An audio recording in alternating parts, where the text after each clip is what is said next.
sometimes that I'm glorifying, and that's definitely not what I'm doing. You know, I went to prison at a young age. I was 16 years old, and I went to prison for manslaughter. I killed my best friend at the age of 16. They tried me as an adult.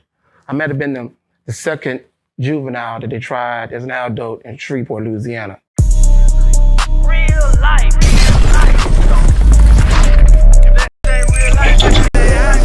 It ain't real life. Just ain't real life street stars. You know what time it is.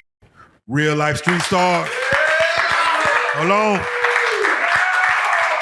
I don't know if we should clap for this one. This right here is we got one of the most notorious bank robbers this side of the Mississippi. And when I say that, as we go into this, we're not glorifying nothing of what you did in your past. Exactly. But we do want to touch on what you did in your past. So with that being said, we have the Baba Shaka on the blue couch, a long time in the making to get you here. I was telling him, I said, man, they've been trying to get me on there. When he came home, I say, you the piece to the chessboard. Let's go. And before we even get into your story, right now you are on the blue couch, you are in front of the lights, and you are telling your story. You know, stories like this sometimes stay with people, you know, until they, you know, are long gone or they're 88 and they're like, let me tell you about my life. And it's a movie about it. For you to even talk about it now. And you've talked about it before, of course, but for you to be, of course, open about it, what's putting you on that journey, if you don't mind me asking? Well, first of all, I was hesitant on talking about it because it appears sometimes that I'm glorifying, and that's definitely not what I'm doing. You know, I went to prison at a young age. I was 16 years old, and I went to prison for manslaughter. I killed my best friend at the age of 16. They tried me as an adult. I might have been the second juvenile that they tried as an adult in Shreveport, Louisiana. You know, they was getting ready to start trying people because, you know, a lot of gang members were being sent from LA to Shreveport. And so they used my case to basically, because they knew that they were going to be trying everybody, you know, kids for adult crimes. Exactly. And let me ask you, in regards to, because we've had guys like Charleston White, King Shu, a lot of other guys who come through, Anthony Dewberry, who were sentenced to hard time for doing a crime under the age of 17. Manslaughter, whether murder, whether first degree, second, third. For your situation, if you don't mind, can you talk us or walk us through how does, well, you said you were 15 or 16? 16. You were 16. How does a 16-year-old even get into a situation where he took a life of his best friend? Okay, well, my story was I was a preppy kid, come out the suburbs, Queensboro. It's not the suburbs no more, but it was the suburbs back in the day. And just being naive, you know, running with the wrong crowd. And me and my friend, what happened was we had a guy pulled up on us. We was going to the swimming pool. And he said, yeah, y'all want to buy a gun? And we was like, how much? He said, $25. So we looked at each other. I was like, look, I'm going to go get the money. I'm going to get my half. And we went half on the gun. So we went half on the gun. We had no bullets. Why did you personally, why did you want to buy that gun, if you don't mind me asking? Just tempted. I mean, just being a kid and having a gun, just mischievous. Didn't have no enemies because we were preppy kids. Like we was, you know, first of the first with polos and Tretons and shell toe Adidas, flat tops. It sound like the 80s. This is the 80s, right? It's the 80s. Oh, yeah. Just like 80, 84, 85, 86. Yeah, y'all fly. Yeah, so just, you know, if they said you want to buy a car, we'd have been like, it's cheap, you know? So being mischievous, because we went half on the gun, that means that half of the gun is mine and half of the gun is his. Well, so now we doing a juvenile stuff like, well, it's my time to hold the gun, but we ain't got no bullets. You'd have kept it 6 months. I want to keep it some too. You know, do just keep right. And it led up into us fight. Physical fight? Physical fight. It led us Over who gets the gun? Nah, just mischievous stuff in the neighborhood. It led us to us fighting. So at this point, I had the gun, but no bullets. So we ended up getting in a fight, and he had some hands. He even closed my eyes, raccooned me up. You know what I'm saying? And at this time, you know, I was one of the type of people. I'm one of the type of people. I ain't gonna keep on letting you knock me up. I'm still not gonna let nobody knock me up. You know, even in my adult going to prison, like you want to fade, but I can't win. You know, nah, we ain't doing that, right? But on this particular day, I never forget it. July 23rd. I had the gun, no bullets. I had a friend. He said, "Man, you still got that gun? You ain't got no bullets?" I said, "Yeah." He said, "Man, I'm gonna go get some bullets for my mom." I said, "Well, go get the bullets. We're gonna walk to the swimming pool." So we walked to the swimming pool, and I seen him. I hadn't seen him since he knocked me up. He knocked me up. And when I seen him, you know, he approached me. So I got a gun. You know, if you pull a gun, you gotta use it. But I'm not finna fight you, and I got a gun. Like, so I pulled the gun. I'm thinking I'm gonna scare him. So even way back then, I just want everybody felt like if I have a gun, I'm gonna use that was the mindset even back then. Mm-hmm. Because you hear people say, if you ever pull a gun, you better use it. And at that point, but I'm thinking I'm kind of trying to scare him. This dude had the heart of a lion. You know, he had the heart of a lion. And he might have been a year older than me. I'm 16, he's 17. And he always wore a ring on his finger, so it wasn't no win. But anyway, I'm thinking I'm gonna scare him, you know, like, hey. And he like, you ain't gonna do nothing. You soft, you ain't gonna do nothing. I'm like, hey man, go on, bro. You know what I'm saying? But did he know you had bullets at this time? He probably didn't even know I had the bullets. That's great. He didn't even know I had the bullets.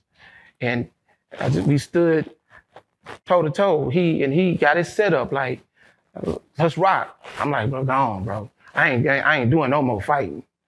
And I shot him one time in the chest, and he took off running. When he took off running, the bullet traveled to his heart, and he died. My life changed from that point on. It changed because I'm a kid, but I just did some adult. How did it feel when you shot him? Didn't believe it. Couldn't believe it. Especially when, you know, by me being a juvenile, you know, the police they can't question you unless your mom or adult is with you at this time back in the day. And my mom came in and she was like, he's dead. I'm like, what? He dead? So let me ask you, did you not render aid? Did you have like an out-of-body experience when it happened? Did you run away when it happened? I ran away. Because he ran that way, I ran that way. I ran home to tell my parents, hey, I just shot somebody. They like, what? I said, I just shot my friend. I just shot him. They like, what? And I just couldn't believe it because at this point, I'm like, I need to wake up from this dream. It's a lot of those I need to wake up from this dream in my life, right? Yeah. But it wasn't no dream. You know, they took me to the juvenile detention center, and I'm in a concrete room, and I'm saying, I gotta wake up from this dream. This ain't true. I'm gonna lay down, and when I wake up, I'm gonna be at home. And the lights came on about 5. I'm like, I got a murder case. You know? Did you know the ramifications of what was about to take place? Where you about to go? I mean, did you know anything? Not at all. I was charged with 2nd-degree murder at 16 years old. Now, mind you, I'm not in a gang. I'm not, you know, we didn't come from that. Everybody that knows me, you know, they're going to tell you, man, he was a preppy kid. I was, you know, popular in high school, you know. So I'm not knowing. All I did know that shit just got real. So you gotta, you know, you're gonna have to do what you gotta do because ain't no getting out of this. It's a murder. Did anybody see you shoot him? Yeah, I had 4 people that was there that sat there, and as kids, you kind of see being mischievous. You want to see what's gonna happen, Right. and I think that was their stance. I can't really speak for them, but they didn't get up and say, "Hey, man, don't y'all do that, Right. man, get back." They just sit there and watch, And did you have any inclination at any point to try to lie or try to get out of it, like make up a story, or did you just like, I did it? I wasn't no getting out of it. And my whole thing was, my defense was, it was naive. My defense was I wasn't trying to kill him, which I wasn't. I just wanted him to get back, and, It's crazy because the stand your ground law, you can fight for that probably now, but this was in Louisiana. This is Louisiana, 86. Okay, so yeah. Yeah. So if you don't mind, tell us as far as the trial itself and sentencing. You go to juvenile, and you're gonna. So do they? I get bond. What happened is what they did was they automatically said, "Oh, we finna try him as an adult." All right. How old were you at the time? 16. 16. 1986. So they try me as an adult. I get a bond. So I'm back on the streets. I'm able to try to go back to school and try to pick up my life until the actual trial. So I end up getting a good lawyer, and he was like, "Look, you're gonna have to do some jail time." I'm like, "I can't go in the military, no boot camp." You know what I'm saying? Like, anything but prison. But he was like, "Nah, you're gonna have to." They came to me with a deal of 5 years, and I grabbed it. Yeah. I grabbed it, and I went off to the big boy, adult prison. Yeah, you're in Shreveport, so we already know where this is going. Yeah, so when I go to the county, which was called CDC at the time, and they called me teenager because I was so young. I had a flat top, kind of looked like just no hair on my face, no hair on my face. So they gave me the nickname teenager. And it's like, "Look, teenager, you going to Angola. You going to go to Angola." And they gave me the rundown on, how to make it, how I could make it in prison. And I listened to them. Were you scared? To death. To death. I mean, like I said, I didn't come from the environment for me to be ready for that. You know what I'm saying? I was scared when I shot him, scared after I shot him, scared when I went to prison. But the thing about it is, my mindset was, I done did it. I done did the crime. Now, whatever come with this how you finna rock. This how you gonna rock with it. Matter of fact, when I got sent to Angola, Hello, real quick. Okay. Before you got to Angola, you said they gave you the rundown. I'm just curious, what was the rundown they gave you to survive Angola? To survive in Angola, the rundown was, it really was two key things. Don't take nothing from nobody, and don't mess with no punks. That was It's the key. pretty simple rules. Don't take nothing from nobody, and don't mess with no punks. By me being a kid, being young, all the convicts, they want to make sure when I go down there, you don't get turned out. The only way you're gonna get turned out is if you messing with a homosexual, some kind of way. You know what I'm saying? Because in prison, in Angola, hanging out with, like even conjugating with. No congregating. Yeah, no eye contact, no friends, no nothing. You see? So in Angola, are they set? Is there like a spot for homosexuals, or would you know how to avoid, or does they I would think they would just. It's like Penitentiary 1, Penitentiary 2. You remember that? Yeah. That might be that. It was a movie called Penitentiary with Too Sweet.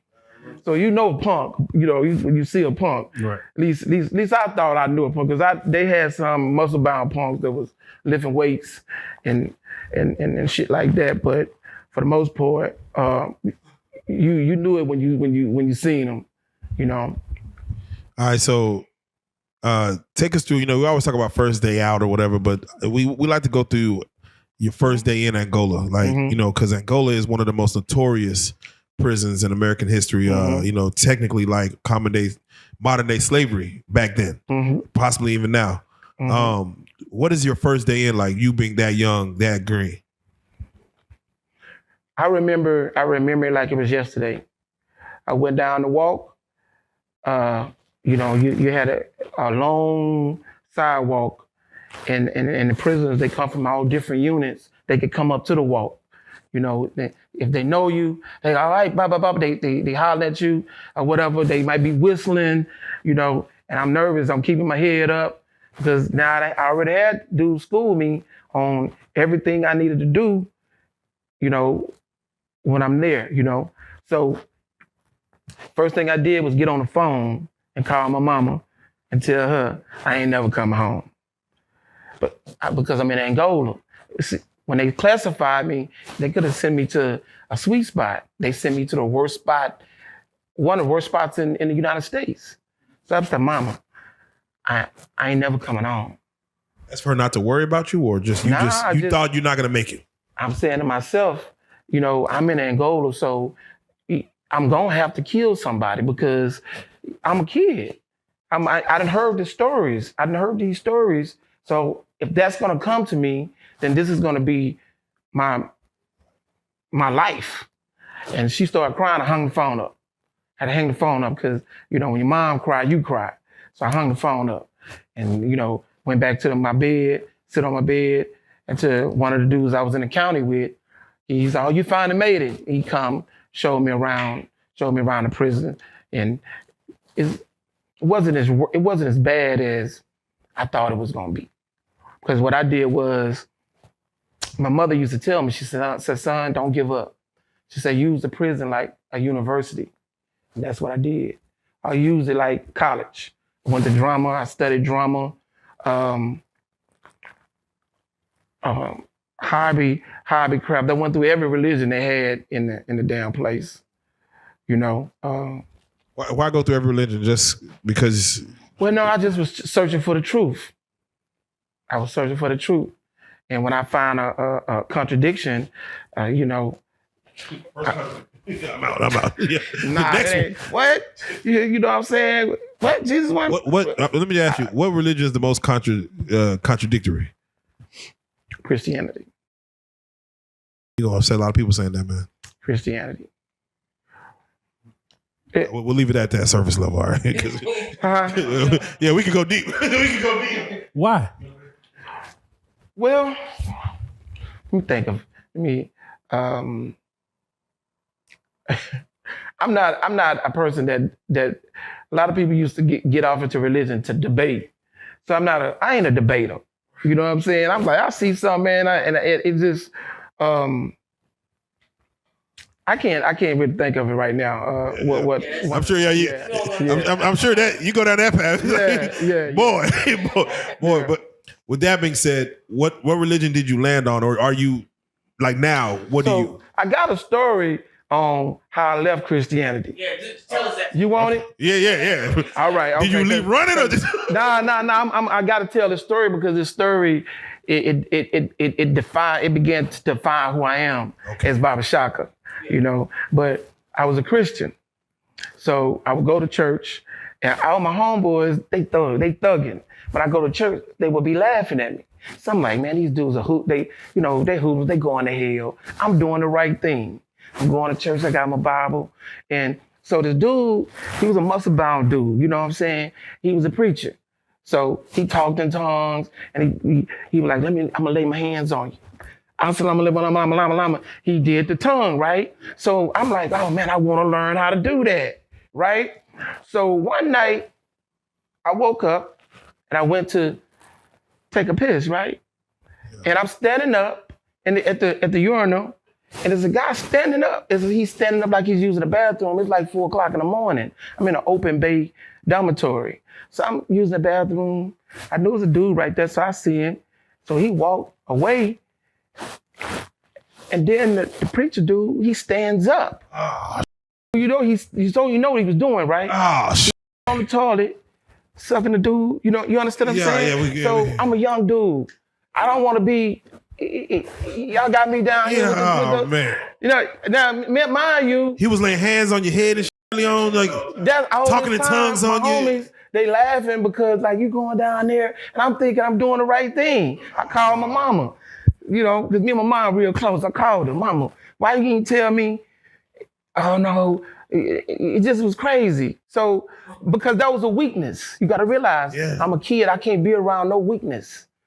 You know what I'm saying? Everything got to be thorough. Everything got to be thorough. And the dude, one of my homies told me, he said, man, I thought you knew. I said, man, nah, bro. I thought he didn't look like a regular punk. You know, he had muscles. You know what I'm saying? Yeah. Like he didn't look like a So, man, listen. Damn, man, listen. I ain't go back to church, bro. So this is what I did. I used to walk the yard, and I seen these dudes that had on all black, and they had dreads, and I'm like, they must, you know, they look like Jamaicans or something, but they weren't Jamaicans. They were Black Panthers.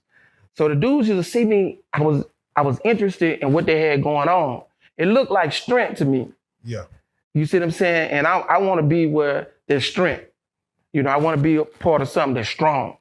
You know, can't understand how in Christianity, you have all these gospel singers who they'll come and they'll tell their testimony, and then they want to say, well, I was, that's why I was, you know, this happened to me. I'm like, what? How y'all got molested? I think Christianity might be over-sexualized. Maybe, I don't know. It's like a lot of a lot of stuff going on in the choir. You know, singing in the choir. So anyway, so the dude said, man, you ever heard of Malcolm X? I'm from Shreveport. This is 86. I said, nah, is that a rapper? He said, nah, brother. He gave me the Malcolm X autobiography. The book, it's the first book I read from front to back. Wow. And from that point on, this is what I want to do. You know, I realized that all the stories that I had been told was lies. I thought Jesus was white. I thought Santa Claus was real. I thought you understand what I'm saying? It was like all the super friends was white. Yeah, you know, I'm like, wait a minute, all the super friends white? You know, Tarzan over in Africa. You know what I'm saying? He the king of the jungle. And then you getting this new knowledge. Like once you get new knowledge, it's like, you know what I'm saying? And that's. I'm curious, why not Muslim? Was a Muslim a thing back then? As far as did you try? Did you? The Muslims? I tried the Muslim. I tried it. I was more Pan-Africanist. I was more. You know, I followed my mentor, but was a Black Panther who was in a wheelchair. Okay. And he schooled me. Whatever he told me, that's what I went with. You know what I'm saying? So let's get right to it, because your mentor, you learned the art of, or did you learn the art of robbing banks while in prison? I did. By my mentor. He was a bank robber. So, like you said, you were getting well read. You start trying different religions. But I was connected to what you call the Black Liberation Army. Right. I don't know if you're familiar with that. I've heard it. I'm not familiar with what they do, but I've heard of it. Yeah. So these guys were like Tupac's stepdad, who was actually one of my cellmates when I ended up going to the feds. But we'll talk about that when I talk about the bank robbery. Yeah. But anyway, these dudes have been locked up since 72. I meet them in 88. They've been locked up since 72. So they was explaining to me that they were robbing banks to fund different things for the community, you know. And he told me, I listened to him every day. He was in a wheelchair, and he just told me story after story. He's like a griot. You know, he was an elder, you know, white beard, white fro. Did he tell you how much he was like getting away with during his heyday, or what got him locked up? Did he give you amounts? They robbed armored cars. You know, back in the 70s and the 60s, if you was in the movement, they was hitting armored cars. That's where it came from. So I would listen to him every day, and he taught me a lot of shit. You know, I studied dealing with Fidel, George Jackson, Huey P. Newton, just all the revolutionary information. And let me ask you, during your time in Angola, did they put you in the hole? Yeah. 2 years I did solitary confinement for hitting the police, hitting the guard. Hit a law. Because now I'm indoctrinated. That's another part. I got indoctrinated with the pro-black thing. So, you know, I want to be like the hardest, you know. I'm black, y'all. Yeah. I want to be the hardest. Black and I'm black, I'm a kid, but I'm still naive. But you know, it's like I want to be the real deal. Like, you know what I'm saying? Like, you a pig, you know, and you know, don't say shit to me, you know. And I hit the damn police, and end up going what they call Camp J.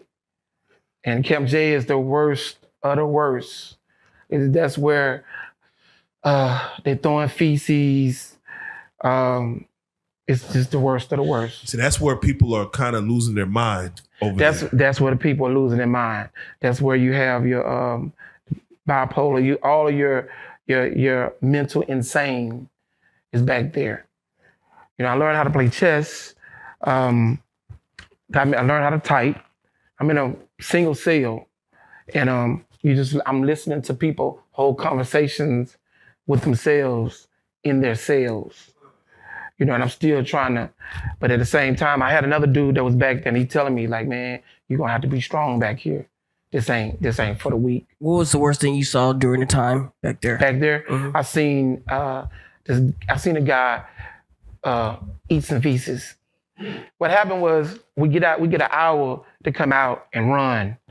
And then we got 5 minutes to get in the shower. Well, he was beefing with a dude, and a dude threw some feces on him. And he was so gone, but strong, he took the feces and he bit it. And the dude who threw it on him, he vomited.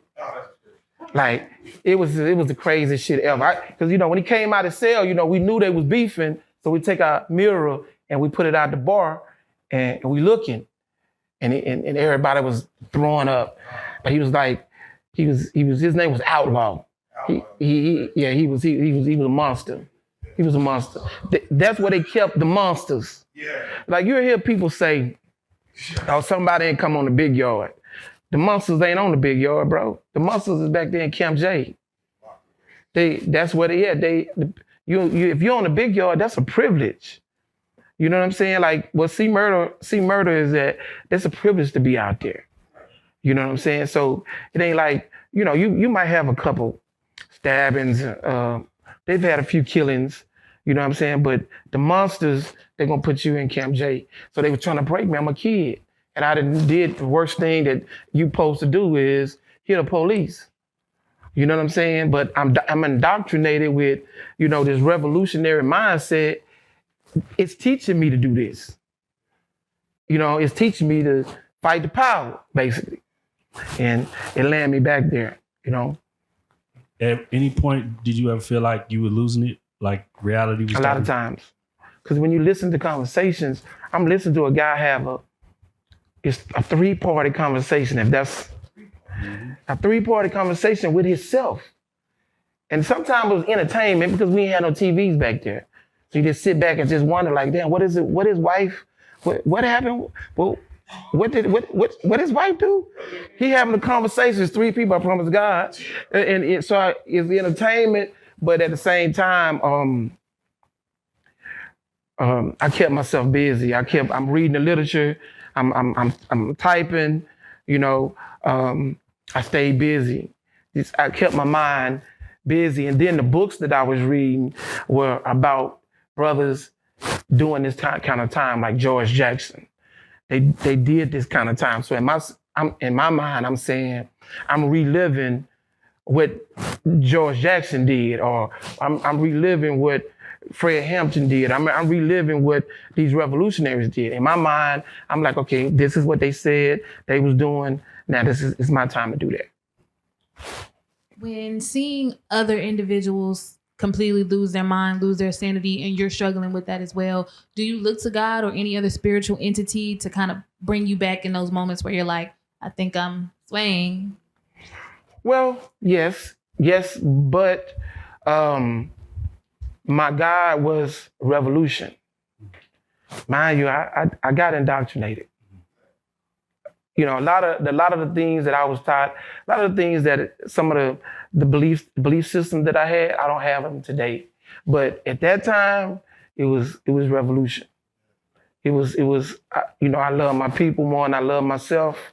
You know, going to war, I couldn't understand about, even in that prison, I couldn't understand and still don't understand to this day how some of your most dangerous prisoners can be in a prison and the guard is like my mom or your mom, and she's saying, lock down, go to your room, and all these dudes go to the room. Like you could get somebody on this couch and they could brag about Angola, but you dudes y'all don't run to the fence. Because we could take the fence down. There's contradictions in what people say. They want us to believe something, but it's not real. Like how do you do this? Kanye West said slavery was a choice, right? And everybody got mad at him, right? And I just agreed with him because I'm saying these dudes are doing life. How do you just do life? Thousands of dudes doing life. Yeah. How you don't want to escape? They don't even try to escape.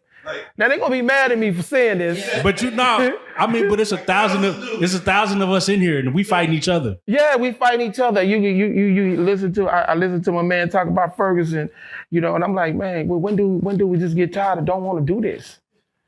We don't want to do it. One thing I can say, and it's a fact, white boys, they hitting that fence. It's like they don't believe in bondage.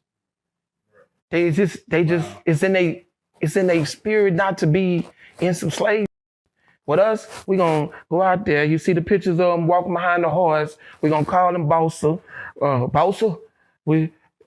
Boss Man. You know, all this crazy shit. You know what I'm saying? They had you picking cotton? Picking cotton, picking corn, work in the field.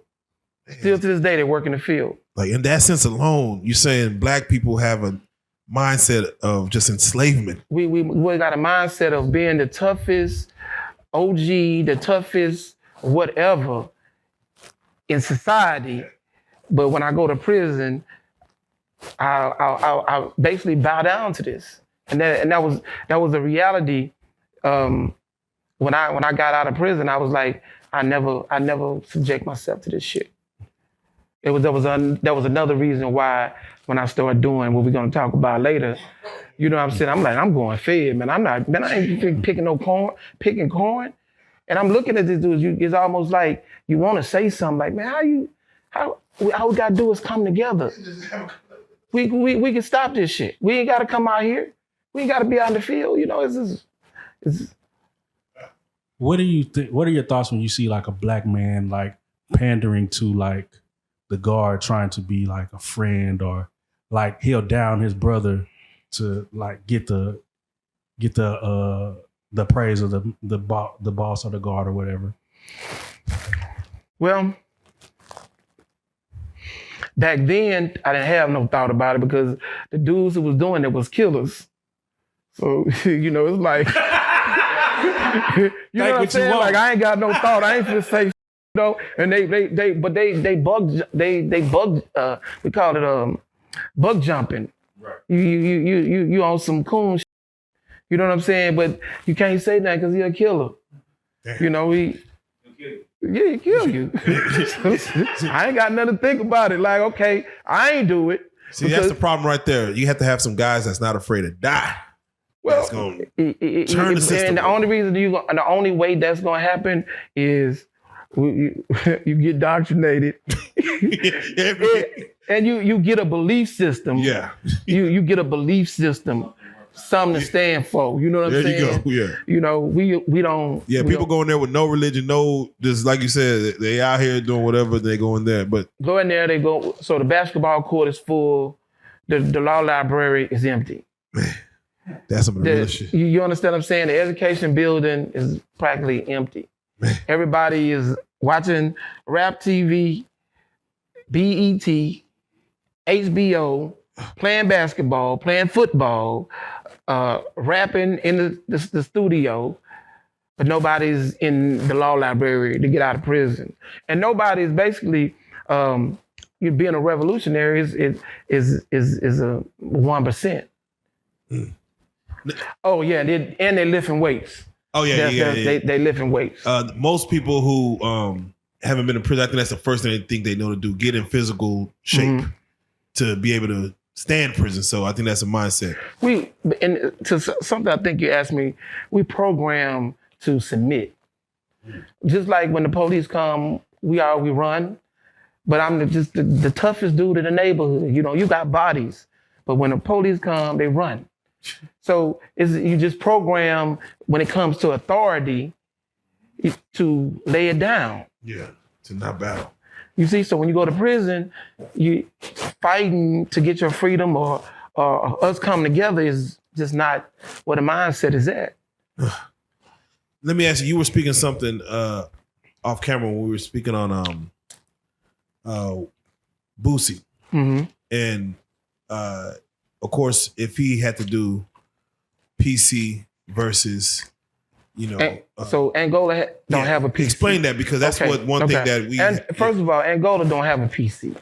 Right. You got a main yard. First of all, Angola holds. Angola is a city. It's a city. The prison is a city, and they have Camp A, Camp B, Camp D, Pine. They name guards even live. The guards live They there. live in houses. We eat everything that we grow. We eat it. They got a catfish pond. They had a catfish pond that was the sewer system.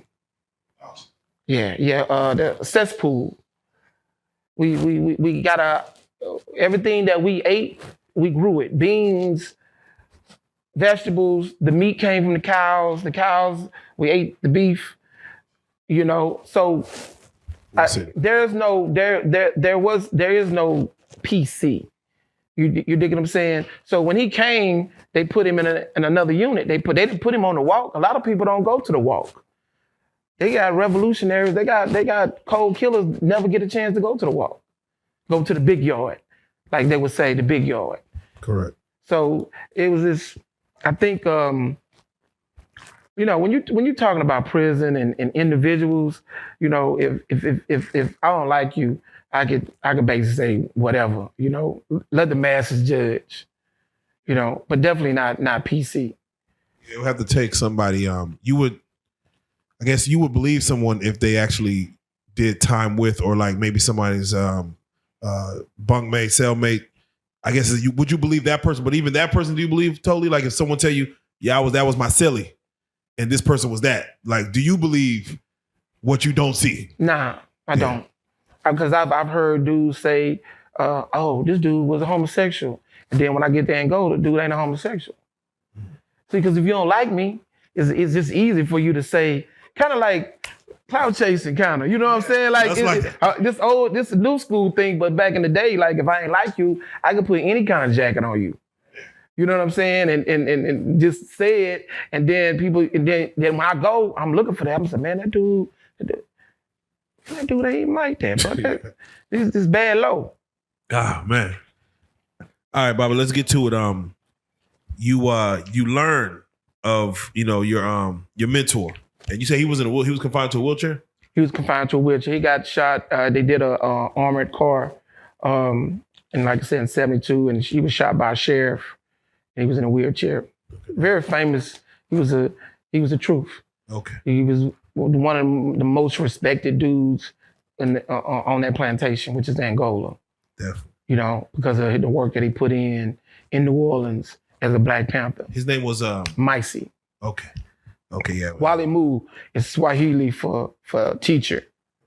Definitely. Yeah, he would be like a Baba, like me, but I'm Baba Shaka. Baba means is elder, father, teacher, grandfather. Correct. So in Swahili. So you know you're doing 5 years. Or you get out early, or you know the 5 years you're doing. You know when you're getting out. Mm-hmm. So as the last 6 months before you get out, how was that last 6 months? Are you prepping for what you're about to do when you get out? Are you you staying clean?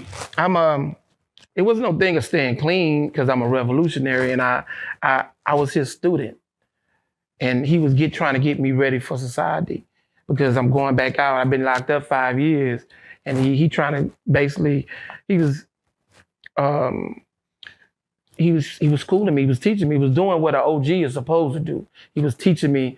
When I say he was just telling me what I need to do to survive out there, to stay away from, the gangs that I was going to be headed back to in my neighborhood that wasn't there when I left. You know how things change as you're doing time? Right. New people come in, they're telling you about how to, hey, you go back home. Yeah, they telling me, they like, hey man, this going on in your neighborhood. I'm like, what? Because my neighborhood was the suburbs. Everybody had a mom and dad, peach trees and apple trees and pecan trees in the neighborhood. You know what I'm saying? Now when I'm going back, crack done hit the scene. When I get out, it's the movie Nino Brown. What was it? New Jack City. Yeah, New Jack City. Yeah. Colors of New Jack City. So I'm going to something that I'm foreign to. So my OG, which was my Bible, he like, listen, you need to go out there and you need to school them because they killing the community with crack. You need to tell them about bank robberies. And I'm like, I'm listening to him. Well, whatever he tell me, I'm listening, And he's telling me, like, look, man, they trying to give it to us. We ain't got to kill our community. So when you get out, you make sure you been to Angola, you a thoroughbred, you done made it, and you tell them. And so I was preparing to come home. So when you got out, you knew you was gonna rob a bank, though. I knew I was gonna rob a bank. So I had a. Hold on. Before you do that, before you say that, that's some wild shit. Like, like no job, no. I'm gonna see what my mama talking about. Like, we finna hit these banks because I'm indoctrinated. Oh yeah. I'm a lot of people. I'm indoctrinated. I'm how somebody would be. You could get indoctrinated in anything. Like when you damuing, you get indoctrinated to, this soldier walk. You know what I'm saying? And I got indoctrinated into. So let me ask you, because you're coming out of Angola, but you said if I rob banks, the worst they could do is send me federal. Is what you're saying? You're telling yourself. Well, I'm saying I'm not gonna rob banks in the state of Louisiana because I'm not gonna go back to Angola. Okay. So just get out. I'm not going back to, because I seen as a young kid, I saw the contradictions, which we're gonna talk about through this interview. There's a lot of contradictions. There's a lot of illusions. We caught up in a lot of illusions of the world. So when I got out, I got a job. I did get a job. And my people called me and they was like, you ready? So I had some people come to me and was like, look, we finna handle business. And I went and we did it. Are you out of are you back in Shreveport? I'm back in Shreveport. Are you on the borderline of Texas, or were you where you looking at? You still looking in Louisiana? Like, all right, here we go. No, well, but it was supposed to be, like I said, I was indoctrinated. So it was supposed to be for a cause and what we was doing. Correct. Yeah. It wasn't to get a new car or, to flex. It was, and I'm a soldier. So, we did it, and I got like $3,000 a thing. We might have hit for like $200,000. So let's walk through that. So this is your first one, right? Yeah, this is my first one. So in my mind, I'm automatically saying, wait a minute, I'm being pimped. Nah, y'all saying, this is gonna happen. And my discipline wasn't strong enough for me to soldier, to be a follower, to do this. So by me doing that first one, I said I could do it myself. How old are you on that first one? At this time? Yeah. 23. before doing it, did they tell you, hey, we're going to split this X amount of ways? No. So you didn't even know what the hell you were walking into or what you were getting out of it? No. But I know that it was a lot, and I only got $3,000, and I'm not going to do it no more. You're not down for the cause like that. I'm out on the streets. I need a car. There's things that I want. And, I think that my selfishness and just wasn't going to go for it. I ain't finna do it. How many people were part of that heist? 4 of us all together. I never saw them again.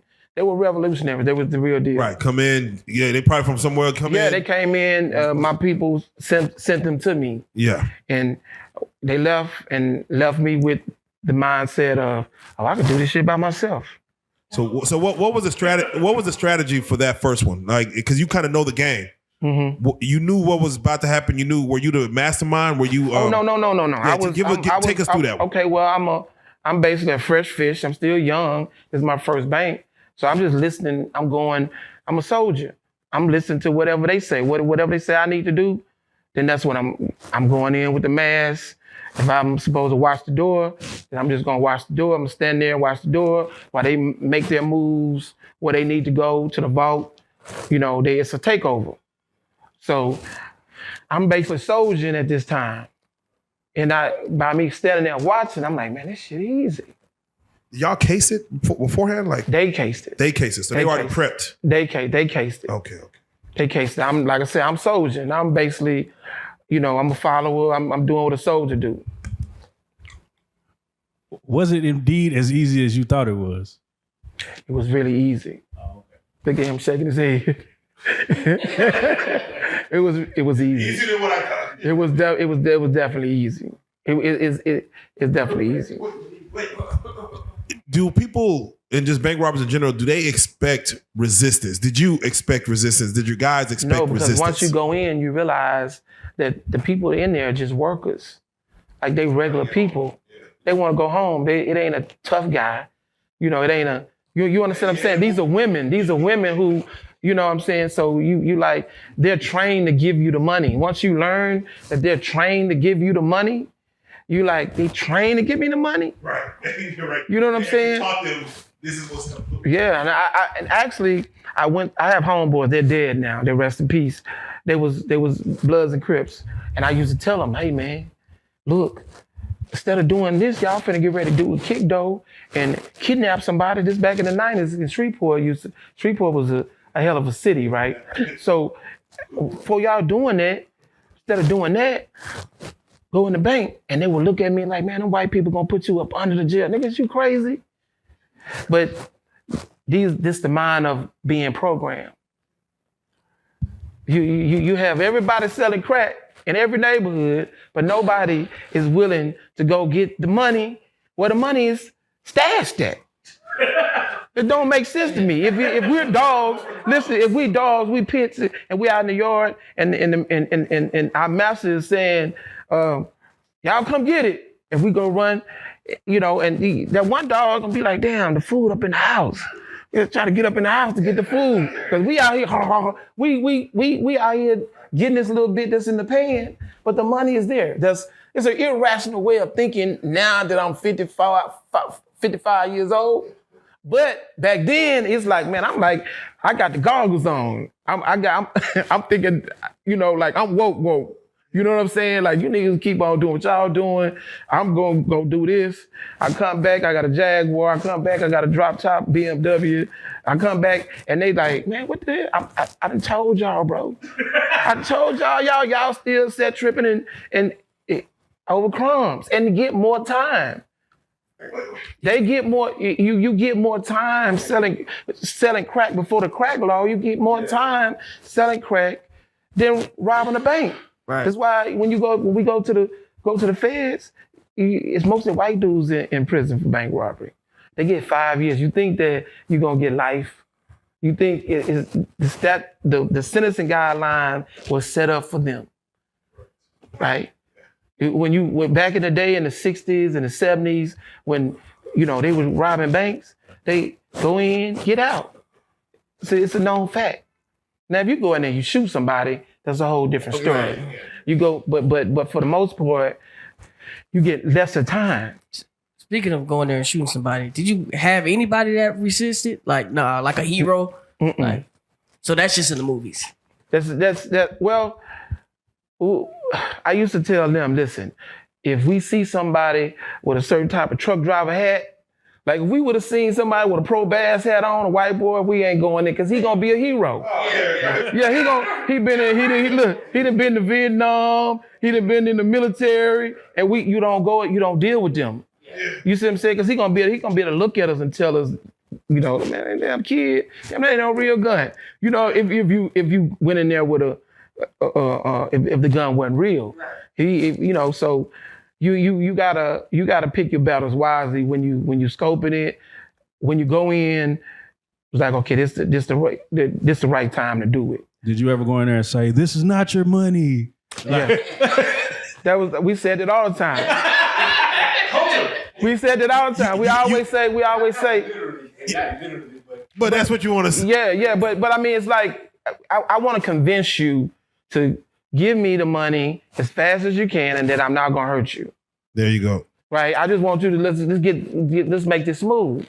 So you know what I'm saying? You don't have to cry because I don't want them crying and nobody have a heart attack. You know what I'm saying? Yeah. So you want them to be calm. Like, man, look, this ain't y'all money. It's insured by FDIC.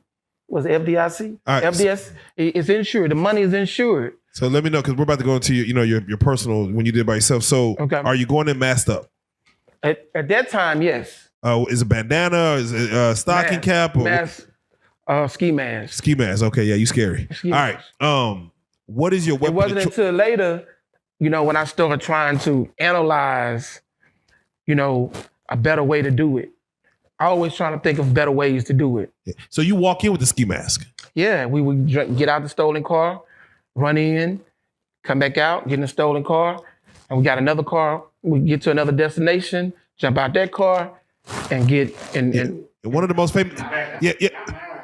We went to get to yours. We got to get to yours. But, because one of the most famous movies was Reservoir Dogs. Okay, so the movie, the bank that me and him did here in Dallas, we had Clinton president masks. Oh yeah. Oh, y'all went in what's the movie with y'all went in like Point Break.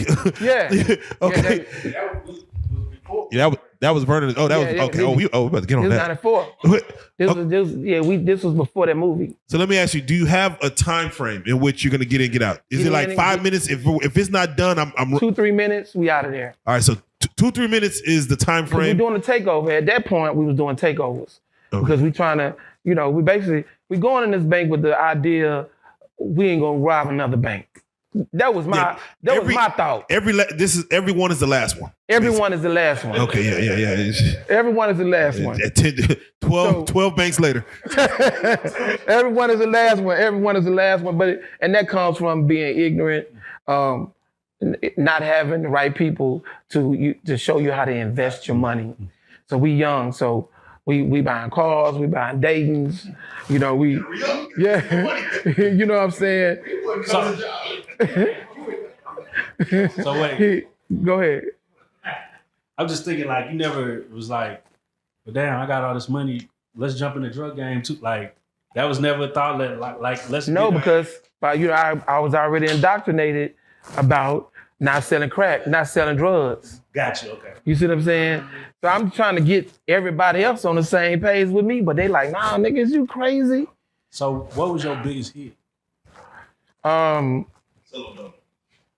Solo Dolo, about 200,000. 200,000. And he was like, I don't know what to do with this money. All my friends were dead or in prison, and I was the only one that was out because I wasn't selling dope, but I'm the only one out, and I traveled. I traveled throughout the United States, so money don't bring you happiness. That is facts. And I gave my money away. Easy come, easy go. I fed the homeless, go to strip club, and just give money away. You might have paid somebody's rent, and she might be a doctor right now. Yeah, most definitely. Let me ask, what was your weapon of choice, or did you go in with the note just to say, let me pass you the note? After I was free from the bank with him, I learned the law about firearms. So what I would do is go to Walmart and get the 9mm air gun. And when I come out the bank, I always throw the gun on top of the building. Because now, you in my subconscious mind, I'm preparing myself that I'm gonna get caught. But if I do get caught, that air pellet is on top of the bank, so you can't charge me with the firearm. Yeah. So if you charge me with the firearm, that's where you get most of your time at. Yeah, exactly. Right? The bank basically carry Armed robbery is different than just a robbery. Exactly. So I'm throwing it up there. You know what I'm saying? I got my gloves on, boom, throw that up there. You know. Did you ever try use a note? No. Okay, so it has to be using a note. You probably gonna get about $7,000 from that one tell. Yeah. And unless you can hit the commercial teller, and he gonna have up to about 50,000. The commercial teller, but like I said, each bank is your last bank, so you're trying to get in the vault. Do you get in the vault, or do you get frustrated with the manager moving too slow? As long as you're able to control crowd control, and I could convince you that I'm not gonna hurt you, man, them people ready to get that money up. I was in a vault. We was telling him on the way here. I was in a vault solo dolo with a sister, black woman, and she said, "Baby, I wish you could hide some of this money." There's a push. Yeah. So these are regular people, bro. You know what I'm saying? I mean, it's crazy as all this sounds, man. These are regular people, but they don't care nothing about that. They don't want you to take their life, you know. And as long as I can convince you, bro. Look, I ain't got nothing against you. I just want these people money. What about security guards though? Okay. So when you scope in a bank, you want to make sure you get one that they don't have security guards. And most of the ones most of the banks that's compact didn't have security guards back in the day. Now, if you come downtown, it's gonna be a security guard. It's always gonna be a security guard downtown. What about the paint pellets or the siren, the money that make like a? Have one of them splattered on me? Yeah. Yeah, the one that we hit, we didn't know anything about that. And when we came out the bank, it exploded. I told him to drop it. Did we drop it? We dropped it, and we skid skirted. Yeah. And when you hear somebody back, that's one of his accomplices back then, Vernon. We're gonna bring him in. We're not gonna bring him in yet. Okay. We're getting right there. We're getting right there. Have you seen the movie Set It Off? Mm-hmm. What did they do wrong in any part of it? What they did wrong? It was a takeover. Okay, look, they did so many things wrong. What's the girl named Frankie? The bullshit one? Yeah. What's the name? I forget her name. The scary one. That's scary one. They did so much wrong. From dealing with the takeovers. Trying to see how they end up getting busted. But what I learned, what I can say about bank robbery or any type of see how to say this, any type of crime, how white boys are so good at doing crimes, you don't even see it. You understand what I'm saying? They go through Walmart and, they got one item and they ding, ding, ding, ding, ding. And they got like $500 worth of groceries and just walk on out. You see what I'm saying? So when you got some people, they from the hood and they get out of the car, the guns drawn, you drawing attention to yourself. Then you go in there, you got people got their hands up, well, somebody in the drive-thru. So when you look over in the drive-thru, they're gonna drive off. You know what I'm saying? Because they see everybody with their hands up. The people in the drive-thru got their hands up. So you want to be smooth. You got to be smooth when you doing anything. Anything criminal, it got to be done smooth. You know what I'm saying? In the movie The Town, that's how you know that you're absolutely telling the truth. Case of bank job, And the guy says, I don't like the guard on this. He's got the high top boots. He's got the gun. He's going to be waiting for us. He's going to kill us. They decide to rob it anyway. They go into the bank. When they come out, the guy has one of them. So when you're preparing for a bank, you do have to look at, is the guard 60 and retired? He's not going to give you any problem. You don't want a 28-year-old Marine with 2 pistols. He's gonna be a hero. And shiny boots. He's gonna be a hero. And didn't you find it hard to convince your friends to rob banks instead of stealing drugs? Because the casinos are the same way. They won't rob a casino and get probation, but they'll sell drugs and get 10 years. And they absolutely right. 1/100th of the money you get from robbing a casino or bank. Absolutely right. Absolutely right. Absolutely right. Let me ask you, because we're about to bring in one of your compadres. Okay. But you're doing this solo dolo. Why would you ever invite anybody in on this? Like you start off with a group of guys. Mm-hmm. The biggest you hit was 200,000. And let me just ask you before you answer that.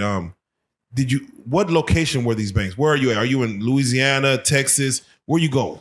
Well, it depends when you're talking. I'm talking when you're on your solo run. How many banks did you hit during About your 19. solo run? 19 banks. 19. It's addictive. It's very, very addictive. Man, how often? Like once every. Well, it depends on how it depends on how irresponsible I was. Okay, so summers you might have turned up during the summer. Yeah. Well, I mean, it depends on how you flexing. Okay. You got a concert coming. You want to get the 24 passenger, double axle limo. Yeah, you know what I'm saying? If you flexing, you're irresponsible. And we're gonna get to the lifestyle of it. Okay. But with that being said, what was your locations? Were you mostly Louisiana? Houston, North Carolina, Georgia, Arizona. Louisiana was a no because of Angola. Yeah, correct. We did hit a bank and the die went off, and I was like, nah, we're going to Texas. All right. Now, when you say we, all right, let's go and do it. Let's make sure he's on. Let's get him on. We are about to bring in my man Vernon. And Vernon, did you have a nickname you went by before we even introduced you? Nope, just Vernon. Just Vernon. God damn. Man. I didn't get nicknamed till I went to prison. So wait. And Vernon, if you don't mind, for those who are seeing you, introduce yourself real quick. My name is Vernon. I did 25 years in prison for bank robbery. All right. 4 bank robbery. Well, I was actually charged for 3, but the 4th one, which was the first one in Shreveport, they wrapped that inside the conspiracy count. So okay. I was charged for it, but not charged for it, basically. So you did 4 in your lifetime. Mm-hmm. And this man did, I can't even count. So the very first one I robbed was with him. Okay. And we had a driver. And then I did another one by myself with the same driver. And I did the 3rd one with him with the same driver. And then the 4th one I did by myself with the same driver. All right, so stay right there, because we're going to put a face to the name. Yeah. So yeah. How did I pick them? Yeah, and let me ask you, as you got to speak, as you know, Vernon is the name. And at the time you were going by Eric. E-R-E. Y'all didn't use nicknames. Blue, Yellow. Nah. Mr. Pink. No. No, because when we went in the banks, we didn't talk. Okay, we already talked about everything we could So possibly you didn't have to get nobody's attention. Like, Nope. y'all just, okay. All right. I knew what my job was when I went in the bank, and that was just, So we did practice runs on fast food places. fast food restaurants. So I hit 3 fast food restaurants within an hour. Well, like a Bojangles or something with you? Taco Bell, Kentucky Fried KFC, Chicken, and I'm basically showing him how easy in an hour. An hour. Now I was at home. Now when him and the other guy named was Larry, when they came home and they started telling me about that, I'm like, well, goddamn. All right. Yeah, we pouring out the money. I'm like, I'm telling him, like, man, see how easy this shit is, man. Blase, man, the shit is. I told him, you know what I'm saying? So I'm like, well, fuck it. I want in too. Yeah. So I just want to get your mindset real quick. You need some paper. He's like, I'm trying to get something, do something tonight. You just go rob. Absolutely. Oh, yeah. That's how you get it. Absolutely. I remember a concert in Houston when R. Kelly was coming to Houston, and I was like, well, shit, I'm finna go to the Versace boutique in the Galleria pay about $5, for me to Versace. Then I'm gonna get the limo. I got some of the strippers that I knew, like, hey man, look, this how we flexing. So now I spend, I done went through a whole bunch of money because I'm getting them money. I'm buying the bar. I'm up in Atlanta, Magic City. I'm hanging with I ain't gonna say their names, but it was during the time of the Atlanta Falcons. Right. So when I got this money, look, when I got this money, right, I'm able to go to the bar and buy the bar. So anywhere you at and you got the money to buy the bar, these celebrities, they gravitate to you. Are you a good looking, strapping young man back then? Like, man, I'm already looking fly as fuck. Yeah, most definitely. The ladies, they follow. Yeah, most definitely. Then you buy the bar, my nigga. It's like kind of You buying the bar. So now you got NFL players in Atlanta. They peep it because the DJ's saying, man, somebody just bought the bar. I'm standing at the bar, like, hey man, give it. You know what I'm saying? So they coming over to me like, man, what's up, man? Where you from? So now you meeting people. What do you tell people you do? I never had to tell nobody what I did. Oh, no one asked? No, they didn't ask. They smart. It's too much money. Whatever. They would say, man, follow us, man. They would say, follow us. I might be in Houston, and like I said, these they're gonna watch this, so I ain't gonna say their names, but everybody watch this. But I'm in Houston, and I'm at Jamaica back in the day when they had Jamaica. And they be like, man, follow us. I said, what a party at? And I end up going out to a mansion, and it's a big old party. Does your mom know what you do? Not at this time, she didn't. But you was just taking care of everything. Yeah, she didn't ask no questions or nothing. Yeah, well, she didn't really know what was going on. Right. You know what I'm saying? She knew I was popping up with new cars and stuff like that. I think she probably thought I sold drugs or something like that, What's the craziest car you had?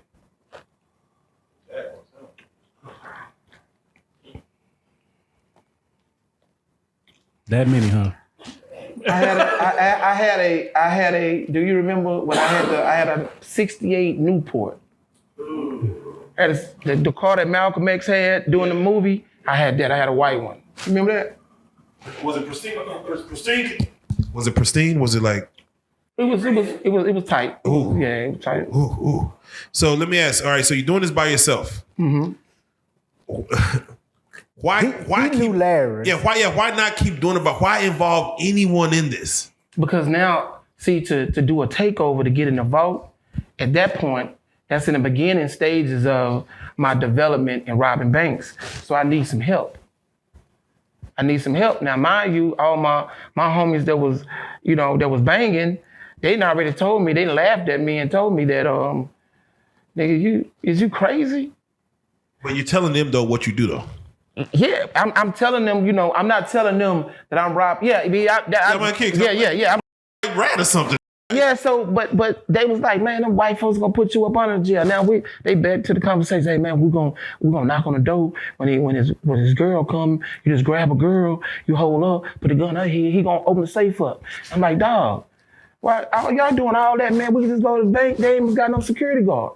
Why y'all finna do that? You know what I'm saying? So simple. And they just always thought I was crazy. Like, why do you think back then black men would rob from their own versus go get it from? We programmed. It's all about being programmed. We are still programmed to this day. We're programmed to do certain things. We're programmed to destroy ourselves though, like to destroy each other before we. You ever heard of the Willie Lynch? I'm about to say the Willie Lynch. It's in effect today.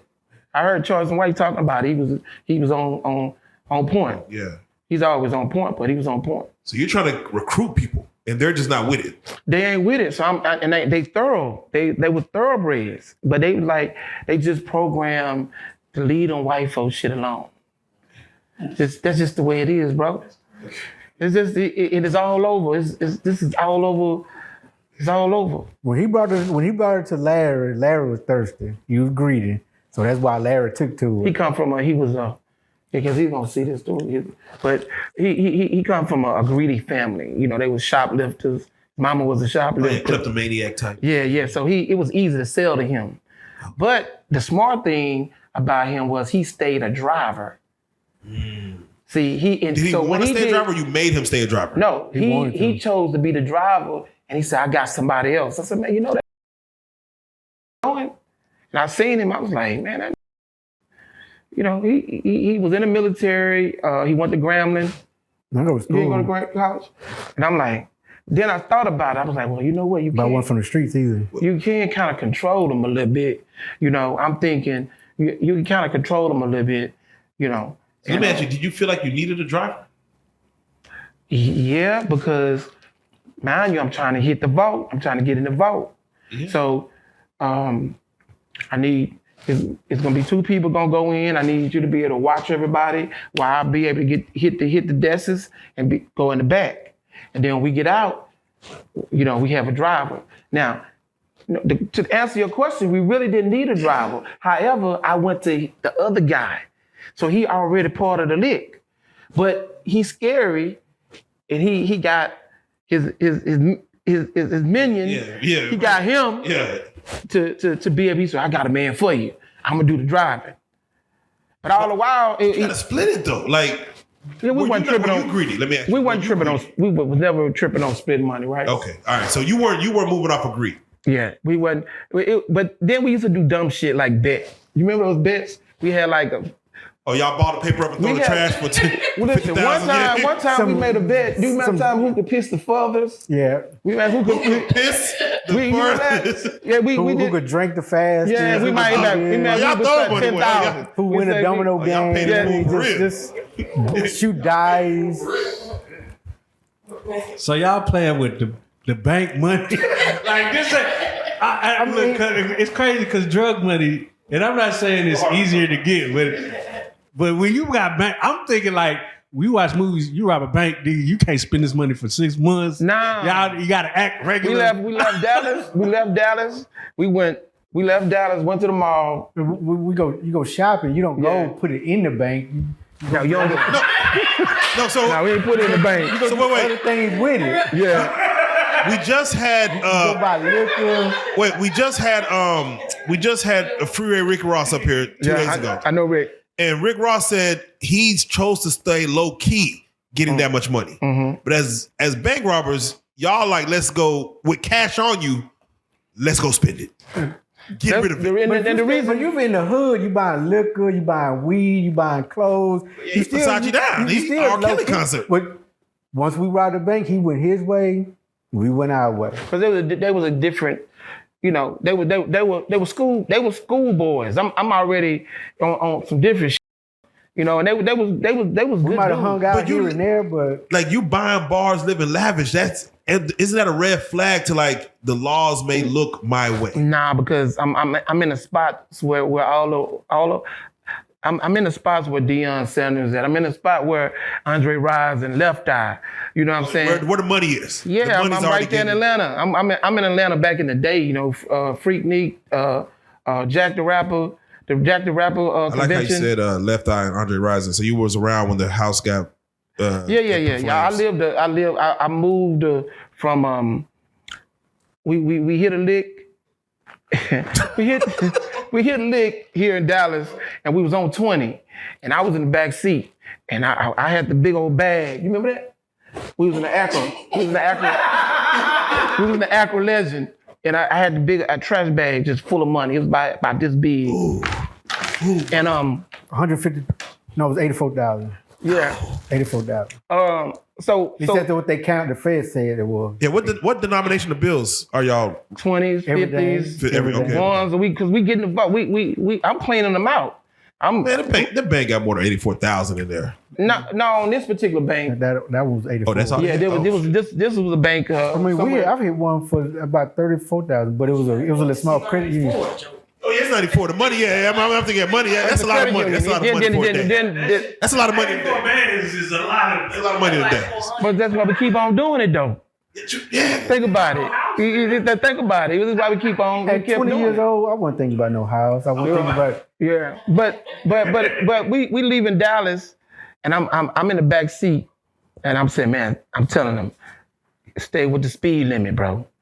You're driving. Stay with the speed limit. Don't swerve, bro. We got to make it all the way back to Shreveport. But I'm praying too. I'm praying like, God, if you let us get back to Shreveport, I ain't doing it no more. You found religion right then. Remember, every bank is your last bank, right? But by the time we go and we got the money, spread it out. You know what I'm saying? We done went through the money, make sure there wasn't no die or no monitors, because we're gonna throw them out. You know what I'm saying? Yeah. And so what I did was I moved to Atlanta because I wanted a new start.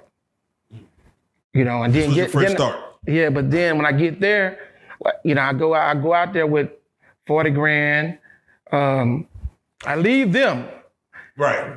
I left them, but they kept. You tell them what you were doing, like, hey, I'm No. I went on my way. Didn't even tell them I was going. Went to Atlanta. We had some other shit going on. Oh, okay, yeah. At this point, between the third and the fourth robbery, greed started to take a hold of.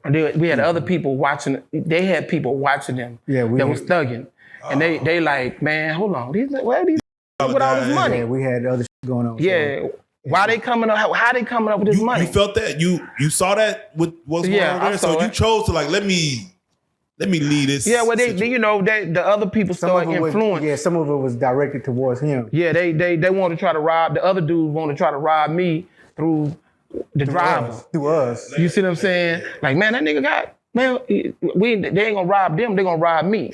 You know what I'm saying? So, you know, I say, you know what, man, I'm finna go to the A, man. I'd already said I wasn't gonna rob a bank no more. So I moved to the A. You know what I'm saying? And once I got to the A, it was a whole different ball game from being in Shreveport. You know what I'm saying? For his clubs, for his my dress attire, my attire changed from, you know, rugby polo or, you know, some heel finger. It changed into linen. You know what I'm saying? It changed the open-toe Morris sandals. It changed the Versace. Because when you go in the boutique, you go in a Versace boutique in any Galleria, you know, you paying $5,000 for a shirt. You know what I'm saying? So, you know. And you in with 40 grand? I'm going in. I'm flexing. So now on the spit, I went out there, got a crib, and then I'm watching them how they move, and I'm like, oh man, I can move like that. I can move like that. Hold on, let me go hit a lick. Come back the next weekend, shit, I'm moving like that. I mean, you know what I'm saying? You go on to Nicky's. Back then they had Nicky's, Magic City, couple of other little spots. But, you know, once you're known for coming up in there with you know, you got the money, you kind of like a celebrity. What's the most you bless someone with? Either a stripper, a homeless person? Well, I used to do stuff like, my ex-wife gonna see this. I used to do stuff like buy food. We go and spend like $500, $1,000 on Popeyes, and we fill the truck up, and then we just go down to Ralph Abernacle. That's where all the homeless people in Atlanta, and you know, just like y'all have different little places where they at, and we go feed them.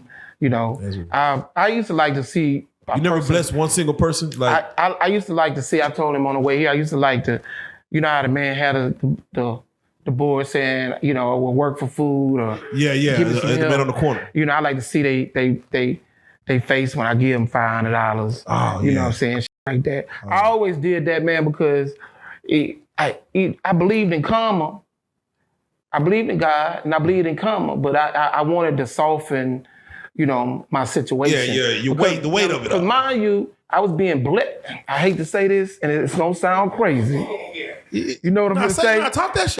I was being blessed. Yeah. To be able to get away with this. No, you listen. You understand what I'm saying?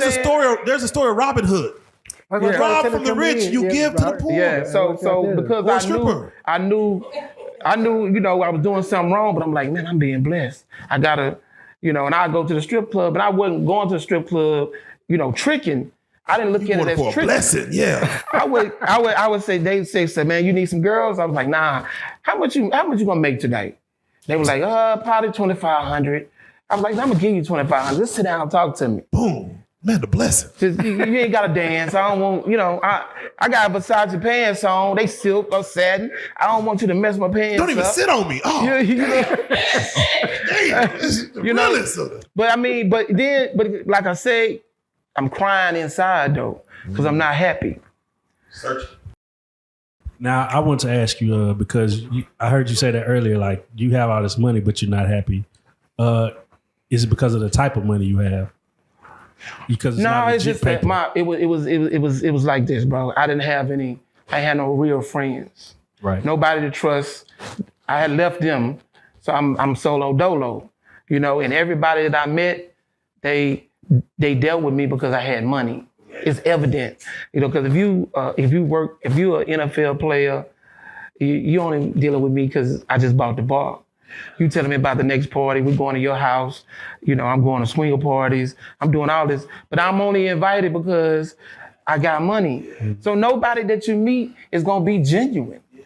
You see what I'm saying? Now the only person gonna be genuine is the bartender that you just gave $2,500 because you was like, man, I don't want you working, just talk to me. Let's just talk. I ain't tricking. I ain't perverted out the game. You dig what I'm saying? Now, because I done gave her $2,500, she want to be friends. Yeah. Where you going? Wait, what hotel you in? You know what I'm saying? So, then she put me up on other things, and my lick is I'm dealing with now I'm dealing with scamming. I'm dealing with, I'm meeting Africans. I'm meeting. There's a whole. Nah, for real, nah, keep going. You see what I'm saying? Because when you got money, you gonna meet other people that make money. It's all about being in the right place with money. You see what I'm saying? So now she telling me about some licks, and I'm like, man, I'm with that. I'm with that too. Because hey, look, I would like to watch my money too. So can I do that? Can you do that? So I just want to ask, having a lot of money, you wasn't feeling well. So what's the inverse of that, not having all that paper to play with? Well, because that's going to speed me on up to the present. Okay. So let me ask you, this is for you too, Vernon. Okay. For the licks that y'all had for the banks, what is an amount of money? Because I know every time it's like, I'm going to get to the... Every time it's gonna be like, I'm gonna get to the next bank, but technically everyone is the last one, at least as you stated. Mm-hmm. For you, Baba, and for you, Vernon, what is an amount of money that you were hoping to hopefully walk away with that would have retired you? That knowing what you know now, $1 million. $1 million? $1 million. Vernon, You ain't gonna believe this, but I didn't do it for the money. what? All right, we're gonna get to your. Yeah, Wait a minute. The thrill of the chase. Wait a minute. All right. So, you know what, man? I'm glad you asked that question because I used to always say to myself, man, I'm not gonna stop. I was chasing a meal ticket. I said, I'm either gonna die, or I'm gonna go to jail. That's the only thing gonna stop me. I didn't give myself a way out. I spoke it into existence. I manifest. Like basically going to prison. I'm kind of glad I went to prison because I changed. You live like the old West. I changed my life. Outlaw. But for the most part, what was I saying? No, you're saying you're either gonna die or go to prison. Yeah. So there was no. So you basically don't live. I wasn't giving myself a way out. Yeah. I'm saying if I want $1 million. I want a meal ticket. So you never thought about like, let me leave. I'm gonna leave the country one day, go live in Mexico, buy a hut. Didn't start doing that till recently. Just came back from Africa, Cape Town. Damn. Can you tell me about shout out going to Africa for that's Mm-hmm. dope. Y'all both mentioned the story of where the money was laced with the color dye. Mm-hmm. Can y'all explain that story? Like, did y'all know about that beforehand, like about dyes? But y'all learned on the job. Mm-hmm. We learned on the job training. Yeah, take us through that because it's like you see movies and oh shit. You want to tell the story? Go ahead. When we went in the first bank and I jumped over the counter. I had the bag to put he did all the talking. I'm just collecting the money. So I like I said, if I'm in the room, I got the Mossberg pump. At this time, Mossberg is the one. I got the Mossberg. You get surgical with that thing. Surgical with that thing, Jay. So I'm standing in the middle and I'm watching everything. And I'm telling him, go. And he boom, boom, boom, boom, boom. Let's go. And because he got the same bag, he didn't mess around and got a wad that had the red dye. Once the red dye busted the bag. Once it hit outside, that temperature changes that chemical thing in it. That's what makes it pop. Temperature change. Yeah. Let me ask real quick. I don't want to shout out the name of the company, but what y'all use? Like Hefty, as far as bags. Like, I'm just curious. Like, I don't know. You probably got heavy duty. Heavy duty. Because you got to go in. When you go in, you got to have something folded. You can't be seen walking the bag. So. Okay, bet. Just to kind of clarify what he was saying about what he wore in that first robbery that I was with, we had on stocking masks. Yeah, we had stocking masks. Just regular pantyhose. But somebody he knew recognized him. That's why we stopped using stocking masks. Yeah, Vernon, you got a recognizable face kind of girl. No, it was a girl that I was dating at the time. Yeah, she knew that showed it on news. She knew it was on the 5 o'clock news. Yeah. And so because she knew what I was involved in, and she saw it on the news, she paged me because we had pages then. Mm-hmm. And so then when I called her, she said, "What did you do today?" And I was like, nothing. She said, "Because me and my brother," she said his name. She said, "Me and my brother, we was sitting there watching the 5 o'clock news, and we saw you jumping over the counter." Hold up. Hold that thought. Let me call you back. Hey, look, y'all, we ain't doing else in Shreveport. No more. Yeah. No, man. She looked out for you, though. She looked out for you. She didn't. Now, I want to say this. I want to say something right quick, because I just thought about something. We laughing about this now because we didn't change our life. We in Texas, and the DA and the special agents, the FBI agents, they still here in this city. They gonna see this. We just basically just reminiscing. Oh yeah, this is not to make it sound like we definitely don't. I'm not glorifying it because it's irrational thinking to do some shit like that. And you have to learn from mistakes you made to move forward in life. And I'm glad. Mind you, even as we're having this conversation, this is not to encourage other people to. No, definitely not. We basically trying to sell our story.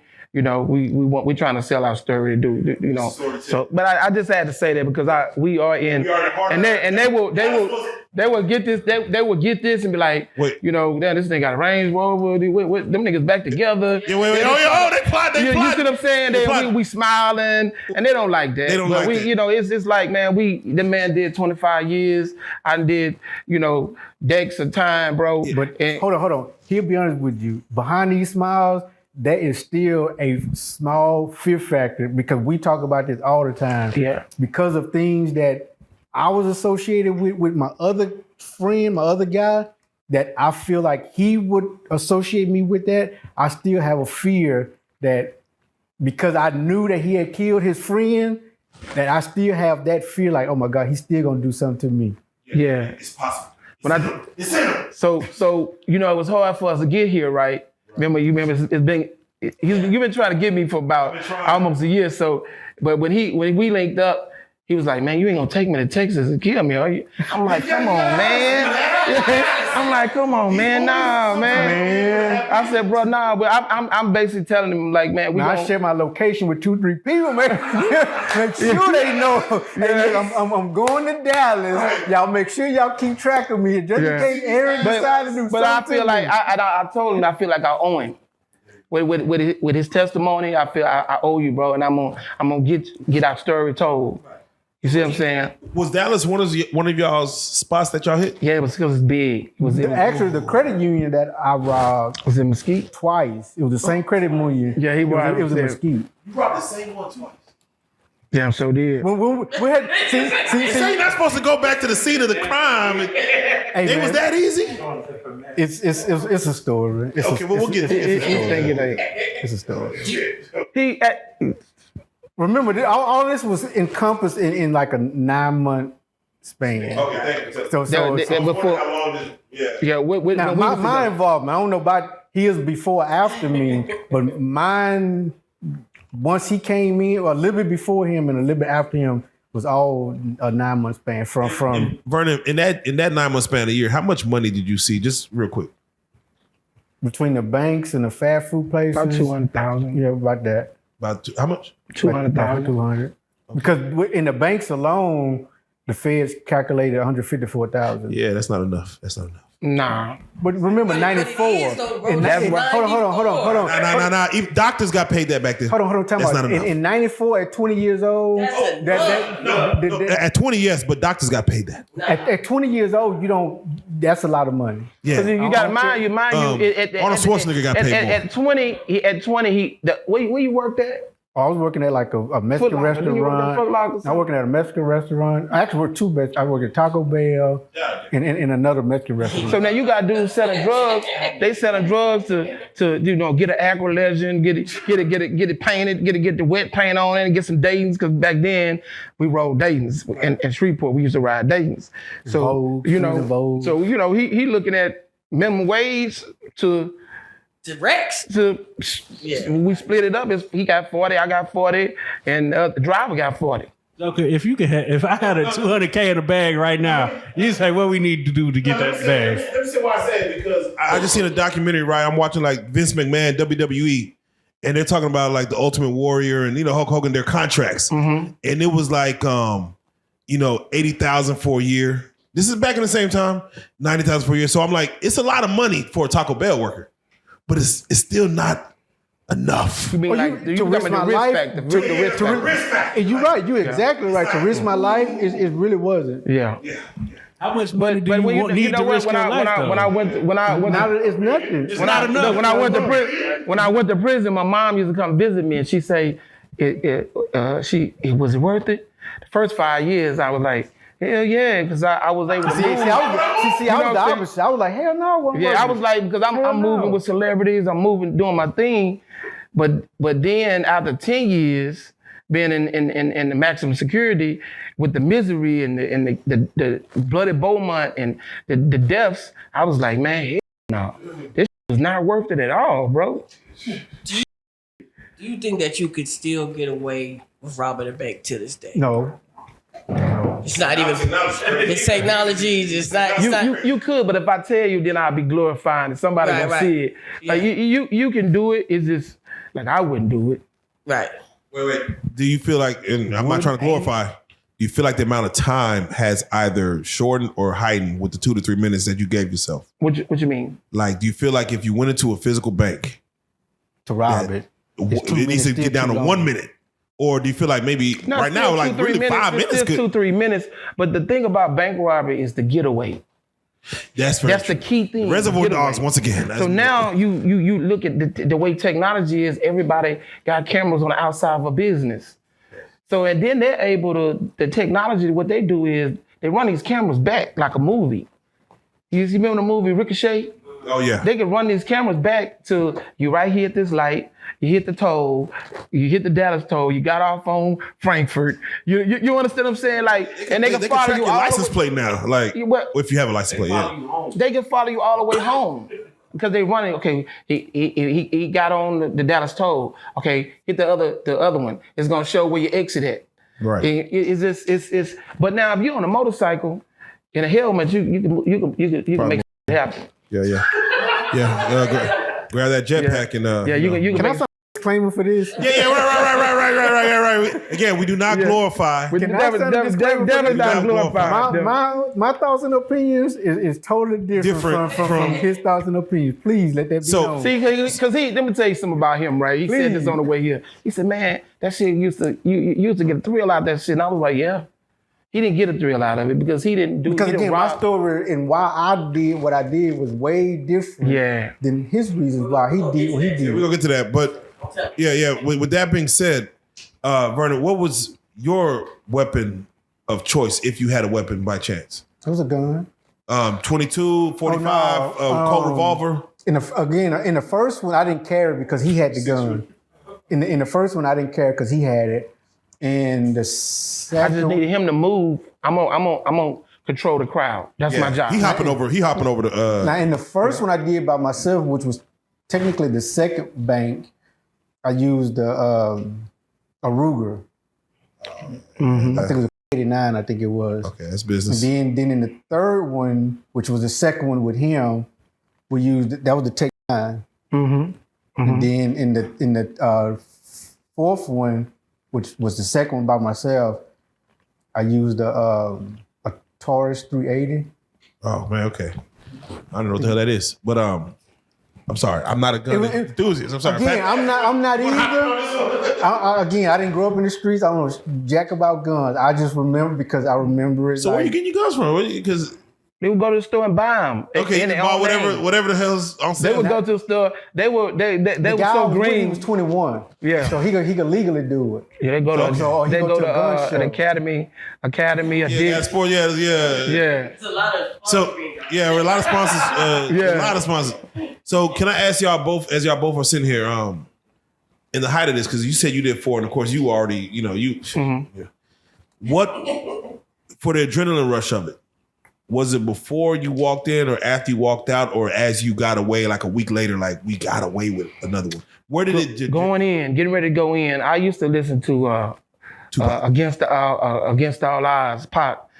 See, that's a whole nother level. This a whole nother level of frequencies, right? Yeah. This dealing with that'd be a whole nother. That'd be something else we talk about. But frequencies and how the frequency of music can control you and how it controls us to this day. Speaking on something, yeah, you speaking on something. So I used to put that Against All Odds, man. And I'd be like, yeah, you got to take a deep breath and because yeah, going in because it's just like that. So you had a CD? You had a CD that tape cassette. CD, I had a CD in my So you play it and be like, boom, this is your. That's my theme music. All right, that was it. That was it. Vernon, for you yourself, where was that adrenaline rush? Where did it come in at? During the act, before, after? Did you have any feelings at all? Like, did you just fuck it? I was basically it was a peer pressure thing. Yeah, he was really kid. When I went in, like I said, the twos with him, I was just quiet and let him and Larry do all the talking. I just followed right along. The two I did by myself, it was because of what the credit union was. It was the 5-minute oil change place next to it. So I stopped in there both times. I went in the bathroom, looked in the mirror, and I was like, "What the fuck are you doing? The fuck?" Wow. Like, fuck, he was easy now. He was easy influence, man. Yeah. Like he was a good kid, but he was one of them type of people where, Yeah, they peer pressure me to it. Yeah. You naive, you green, you a nerd, you don't know about the street life. And I was like, well, fuck it. I picked on him a little bit for being green. Was it like you and your first one? You saw yourself and him? Nah. For your first one that you were like, nah, he was, hey bro, he was square stick. He was goofball, bro. He just wasn't thinking. Okay. You know what I'm saying? But that money, but you breaking it down with him though. But I was with the crowd, so I was like, I was a rider. I'm loyal. Yeah. Right. And if I'm with you, I'm with you. So I was like, well, fuck it, we're gonna do it. Let's do it. Let's go. Y'all split in 3 ways, or is it different? Yeah, 3. We split all right, so 3 evenly ways. 3 ways. Mm-hmm. Vernon, what you doing with your money?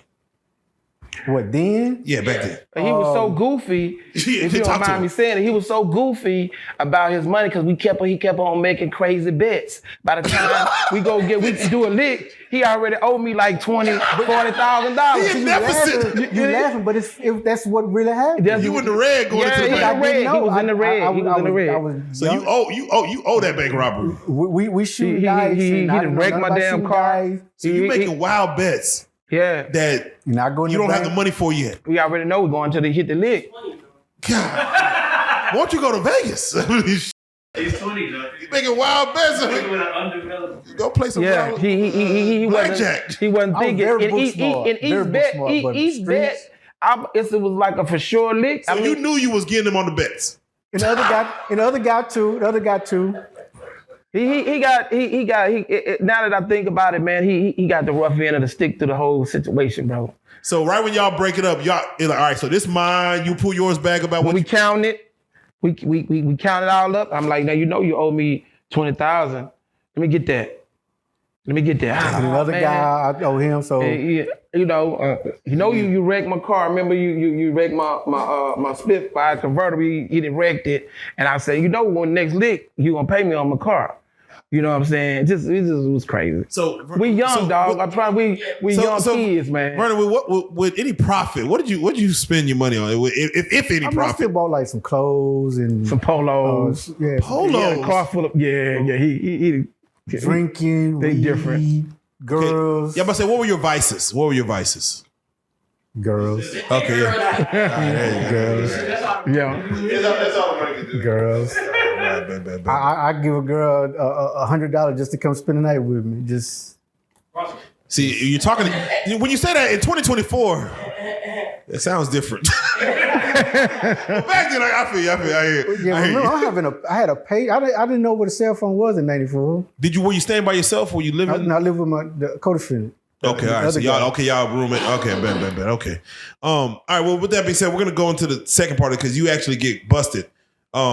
Vernon, real quick before we have you, why y'all are here? Because I want y'all to speak on this. What do you feel like he was doing wrong in these bank robberies, if anything? About What you mean doing wrong? doing wrong. If you could grade him on his skills of I wasn't good enough in that. goddamn expert. Yeah, I wasn't good enough to. Oh yeah, you did this wrong. No. I was the one being told, "Hey, do this, do that," and I was like, "All right, let's." So all right, so Bobby, Vernon, what if you could like go back and coach him again? We're not condoning, but if you go back and coach him, what was he possibly doing wrong? What could he have did better? He wasn't a thinker. You know, Reallyfe said if I get my people to think, they can free themselves. He just wasn't a thinker. And one of the banks, he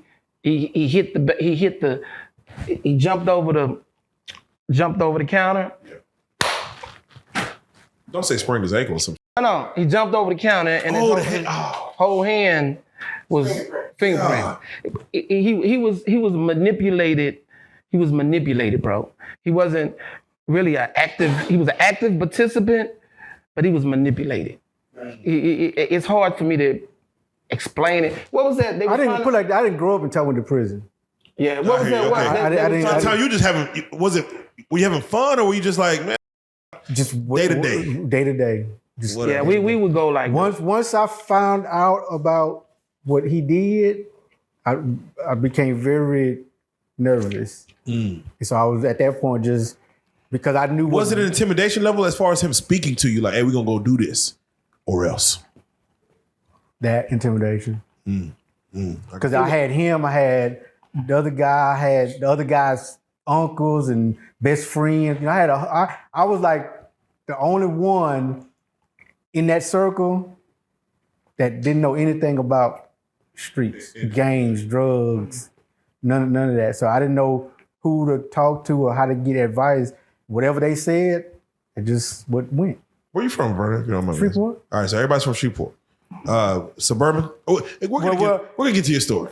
We're gonna get into your story because your story itself is, you know, again, y'all met at this time, and then did y'all left each other, or did I moved to Atlanta? They kept robbing. Okay. Until they got caught.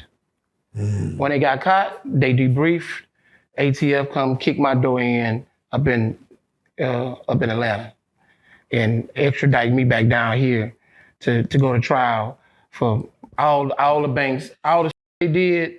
They was gonna put me in a conspiracy. Oh wow. Yeah, so all the stuff. Because when me and the other guy got arrested, originally it was just me and him, one bank, one gun, conspiracy, and transportation interstate commerce, which is taking stolen things across state lines. But when he finished telling, they added him, 2 more banks, and 2 more guns. So it went from me and him indictment with 4 counts to 3 people on the indictment with 8 counts. Then we end up with 19 counts of conspiracy, aiding in the bed, and guns. We had enough counts to give us 100 years individual. I mean, each. So that's why you want to let everybody know where you was, because how did your name even come up? You done moved away. I done moved. I done left. I moved to change my life. I went at this point, you know, but they extradited me, came back down here. I'm like, damn, I'm charged with banks that I didn't even do. Like, because they was doing licks that I wasn't with them. You know, you understand what I'm saying? So, you know, we end up having a huge trial here in Dallas. And Now, just to give you a time frame, my trial was going on. Actually, the jury got the instructions to deliberate the same day that the Oklahoma bombing was blew up. When Timothy McVeigh them did their thing in Oklahoma, that's when I was at trial. The jury was going out to deliberate that day. So that gives you some time frame as to when all this was going on. And let me ask you, you kept it solid. You did not have a plan to tell on Baba at all. I wasn't even my originally when everything first started taking place, the prosecutor wanted to talk to him. He talked to my mom. My mom talked to me, baby. They gonna work a deal with you. All you gotta do is tell them what they want to know. Me being the loyal person I am, and no, I can't do that. So they went to the other guy. He told, and then there you go. They arrested me. So by the time they arrested me, I gotta go to trial because they trying to give me 100 years. Oh yeah. So during trial, I wasn't gonna testify. Period. Mm-hmm. He in the cell with me in the holding cell. He's like, "Hey, look, dude, check this out. I need you to do this. I'll look out for you. Blame it on these two people. They dead. They in the ground 6 feet deep. They got killed in a drive-by. Cool. Hey, look." Because now when at trial, the prosecutor was like, "Now, Mr. Miller, was Eric Rutherford involved in this?" "No, sir, he was not." "Well, who was there?" Tyrone and Johnny or whatever. I can't remember their names now, but whoever they was. So he's like, "Wait a minute, wait, what?" But Larry said, and was like, "No, Eric had nothing to do with this." He actually freed me. As nerdy as he was, as much as we picked on him, he was stand-up dude, bro. So wait, he kept it solid. The Larry said, and you beat him out of all that money. Like I said, I'm a loyal dude. He said, and some of it was really some of it was fear too. Because I remember I just told you I was still scared of the dude. Yeah, I was still scared of the dude. Still is. Well, they put him in the tank with me. We both had our suits. Well, I had my suit on. Yeah, both of us had we going to suits. trial, and I'm like, bro, you motherfuckers kept fucking robbing banks, bro. I'm in Atlanta. You asked me about a damn Lexus. Man, I heard you got a new Lexus, man. A damn Lexus, man. Y'all got me down here. You feel me? That's how I was. I'm like, I'm not supposed to be here. You know what I'm saying? Y'all f***ed up. You know what I'm saying? And the thing. Basically, that's what he said. You know what I'm saying? I wasn't gonna put my hands on him because I'm going to trial. That's gonna be guilty. Like you to whoop the witness. You know what I'm saying? So I'm like, dude, come on, bro. Let me make it. I was like, all right. And he switched the script. Man, I'm watching the stuff with Young Thug, and he did just like Woody doing right now. He switched it up. Yeah, YSL Woody. Yeah. He's how you supposed to do? Yeah. He switched it up. I can't comprehend. I can't read. Yeah. I can't relate.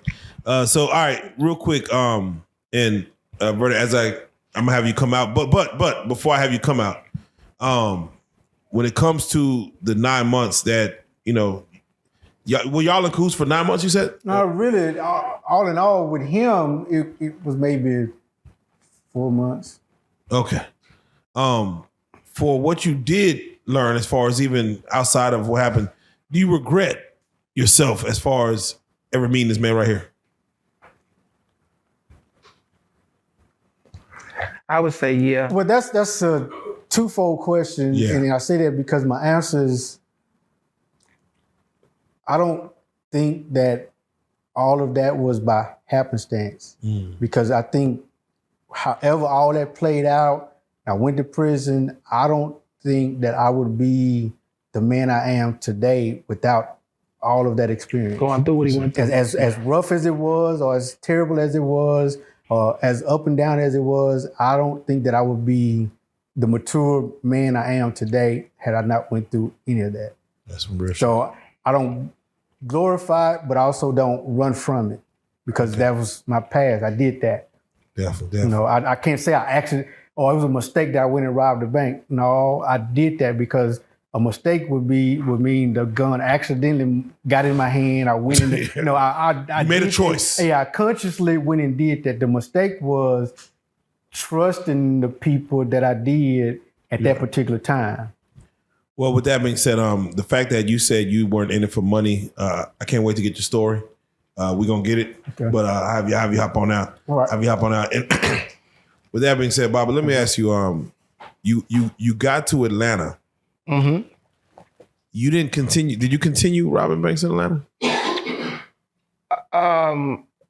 When I beat the case, when he freed me,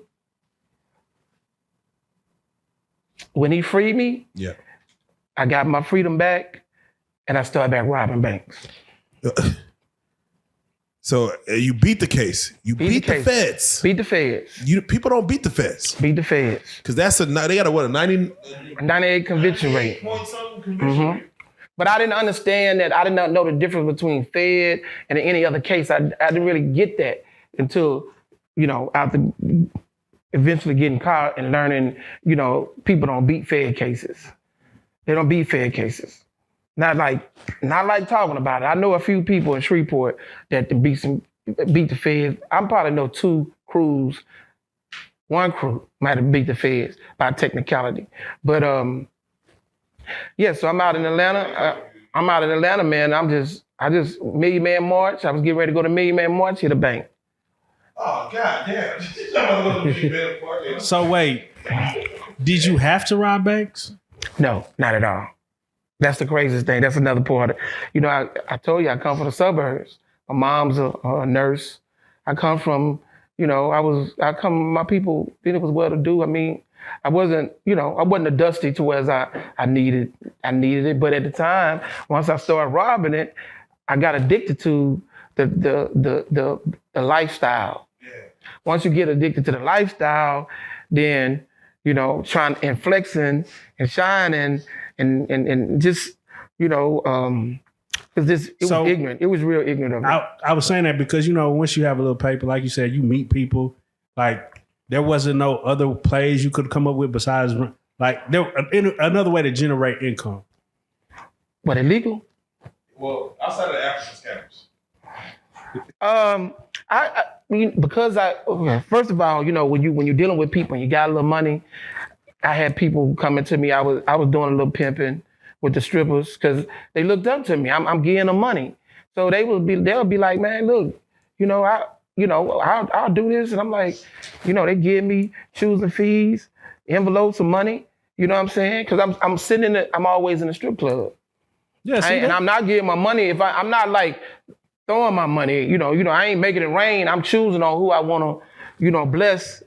Well, you ain't got to dance. You ain't got to dance. It was a little psychology to it. You know what I'm saying? Because I know if I get it 2,500, I'm gonna have you locked in. You know what I'm saying? But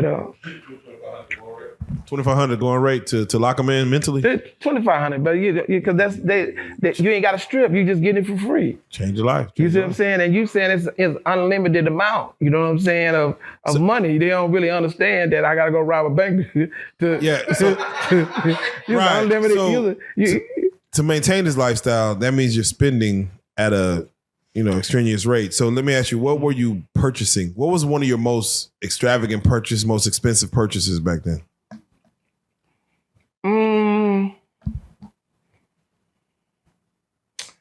I paid cash for a BMW, convertible BMW. Now, you know what? For its clothing wise, the Versace boutique is high as hell in the Galleria. So, if you go in the Versace, you see they got comforters in there for $50,000. You know what I'm saying? So, and then I'm looking at it like, well, I can afford it. They had me on a list where they'll call me when some new shit come in. Yeah, so they'll call me and then I go in the back. They're like, hey, we got such and such and such. I'm like, yeah, let me get that. Let me get about 4 of them. You know what I'm saying? It's like, and then so when I go out to the club, I got my football, but celebrities, they know what I got on. People from the hood don't know what's going on. And this 94, this is before Pac was wearing Versace's. You know what I'm saying? He didn't start wearing Versace's till he got with Death Row. So this was before this. I watched the Source Award when they had the thing up in New York. I watched it in Atlanta. I watched it on TV. So there wasn't nobody wearing Versace's for us in the rap. You might have had somebody like AZ. AZ was real sharp. AZ was sharp. Nas might have, sometime you could see it, but for the most part, they was wearing what was that with the Timbs? Carl Kanai. Carl Kanai. They had the Carl Kanai boots. They was wearing Carl Kanai. So that was kind of like some dusty shit. You know what I'm saying? Like, it was new, but when you put them beside Versace, like what you got on, bro? You know what I'm saying? Nah, for real. Yeah. So you wasn't into no jewelry, nothing like that? Jewelry, I really didn't fuck with a lot of jewelry because, and I still don't, because it draw the wrong attention. To be robbed. To be robbed. To be robbed. Yeah. So that's why I used to get the limos, because when I come in town, the limo driver gonna take you he's gonna take you from the W to where you're going. You know what I'm saying? You ain't gonna get pulled over smoking weed, because if you do get pulled over, you ain't gonna get no charge because it's a limo, yeah. It's a limo. But your chances of getting robbed is slim to none because you in the limo. You know what I'm saying? The limo driver wait for you? Yeah, they're gonna wait for me. Wait for you to. Yeah. Oh yeah, come on. Yeah. So let me ask. Excuse me. Let me ask that. In regards to just the heavy spending, you in Atlanta, did you ever get a chance to party or be around BMF? Okay, I'm glad you asked that question. Okay, let's go. Okay, because guess what? It was before BMF. Ooh, yeah, okay, yeah. My time frame a little off. It was before BMF. So I was watching it when they was like, when they came down for Jack the Rapper. Yeah, Jack the Rapper, yeah. So I'm down there doing the Jack the Rapper, but they wasn't. They wasn't heavily organized by then. They just was trying to set up shop in the A. Yeah. You see what I'm saying? So it was kind of before them. I would be, when I was in Atlanta, you would always see Eric Sherman. You see Eric Sherman, Too Short, Dion all the time. Dion was in the clubs. He had the drop top 6'4" with the Days twins. He had the twins. I think a black one. Then you had Andre Rison. They was flexing. Oh yeah. All them different people in the industry. Dallas Austin, the producer. Dallas Austin, Left Eye was always in the clubs, stuff like that. For you to not be a celebrity yourself and you're around all these people, did you not ever want to, like they were just asking, get into music business, get into something else outside of hitting another? Man, I'm telling you, listen, it's ignorance. Right? Because I remember one time I wanted to open up a club. I had the money, I wanted to open a club. Anyway, I went to some brothers in the Nation of Islam, right? I say, man, I got about $60,000. I want to invest. So talking about, oh man, I'm going to call up to New York and see if I get some Dooney and Burks. Some Dooney and Burks? Some purses? I guess he was gonna call the garment district to get some motherfucking cheap, and that ain't the real deal. I was like, I'm trying to go to the black man, you know what I'm saying? And so you can help me invest the money, but I was like, you know what? Don't even worry about it, man. You know what I'm saying? I had let me tell you this. While I was in the feds, we ain't got to that, but while I was in the feds, I wouldn't have got busted because they was getting ready to go to Guyana for Savior's Day. And I was like, I had hit a lick. And I'm like, man, this gonna stop me from robbing. Cause I'm gonna go over there and I'm gonna stay. You feel me? But I didn't go. I ended up buying a new car. I seen a car up on a ramp. Just materialistic, just messed up in the head, bro. I seen something, I'm like, oh, I want that. Let's go to Africa. You know what I'm saying? I ain't going to Africa. You living like an outlaw. You living in the moment. Like man. I want that car. Hey, man. It was crazy. And I used to always tell my friends, bro, like, man, I had a chance to go to Africa. If I'd have went to Africa, because I had the money. Like, man, you know how much, by me being over in Africa, you would have been bro, the houses, I would have had a mansion with a wall around it for little or nothing. So with the money that I had. knowing what you know now, what would you have done with back in '94? What would you have done with Africa? Yeah, with Africa. Went to Africa. Okay. Went to Africa. Okay. Now that you've been, you kind of like, well, I should have laid my stake in this. Man, when I went to Africa, Cape Town, I was on Table Mountain, and I'm looking over at Rubens over at the jail with Nelson Mandela from the mountain. Right. And I'm thinking all this stuff is running back. Like all this stuff we talking is running back. Like, man, you did all this, man, then you done made it at the top of the mountain. I'm in the clouds.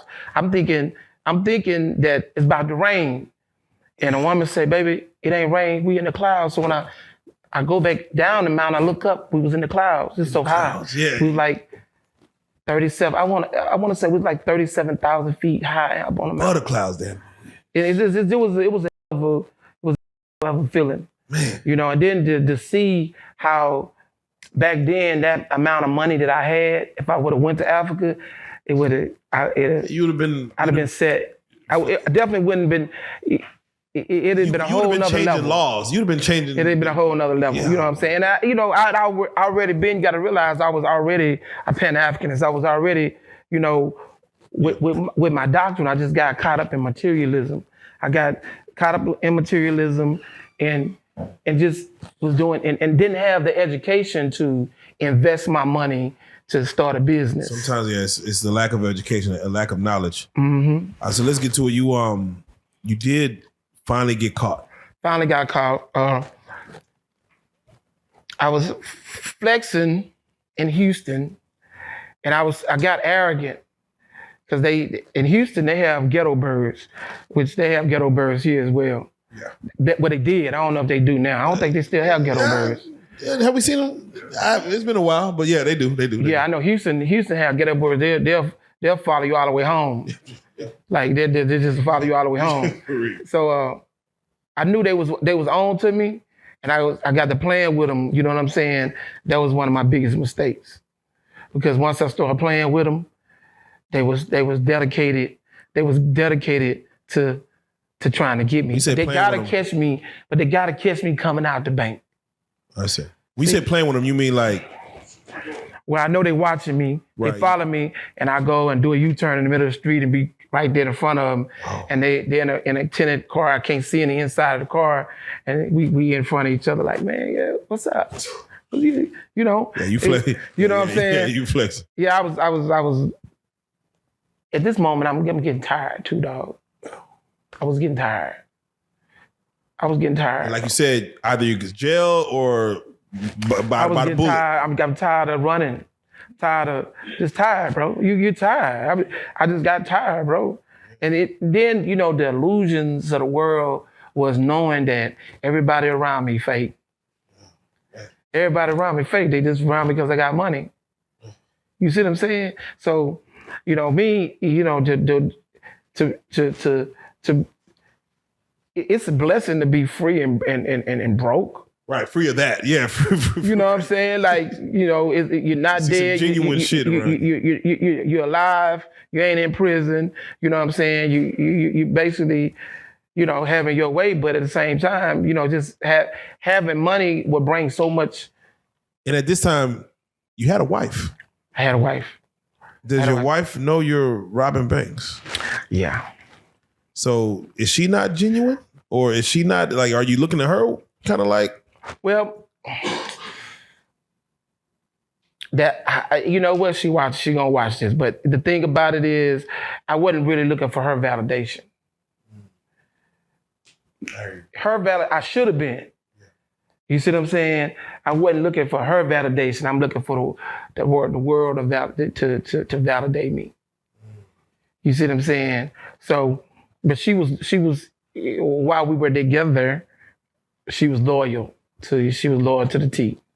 Oh man. Yeah, she was loyal to the T. You need that. You need that loyalty, especially when you're committing crimes. Yeah, most definitely.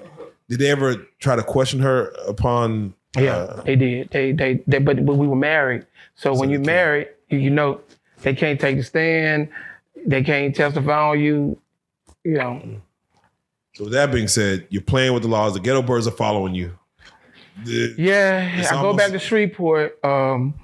I go back to Shreveport. When I go back to Shreveport at this time, back then, I was kind of like a celebrity because of, I'm a bank robber.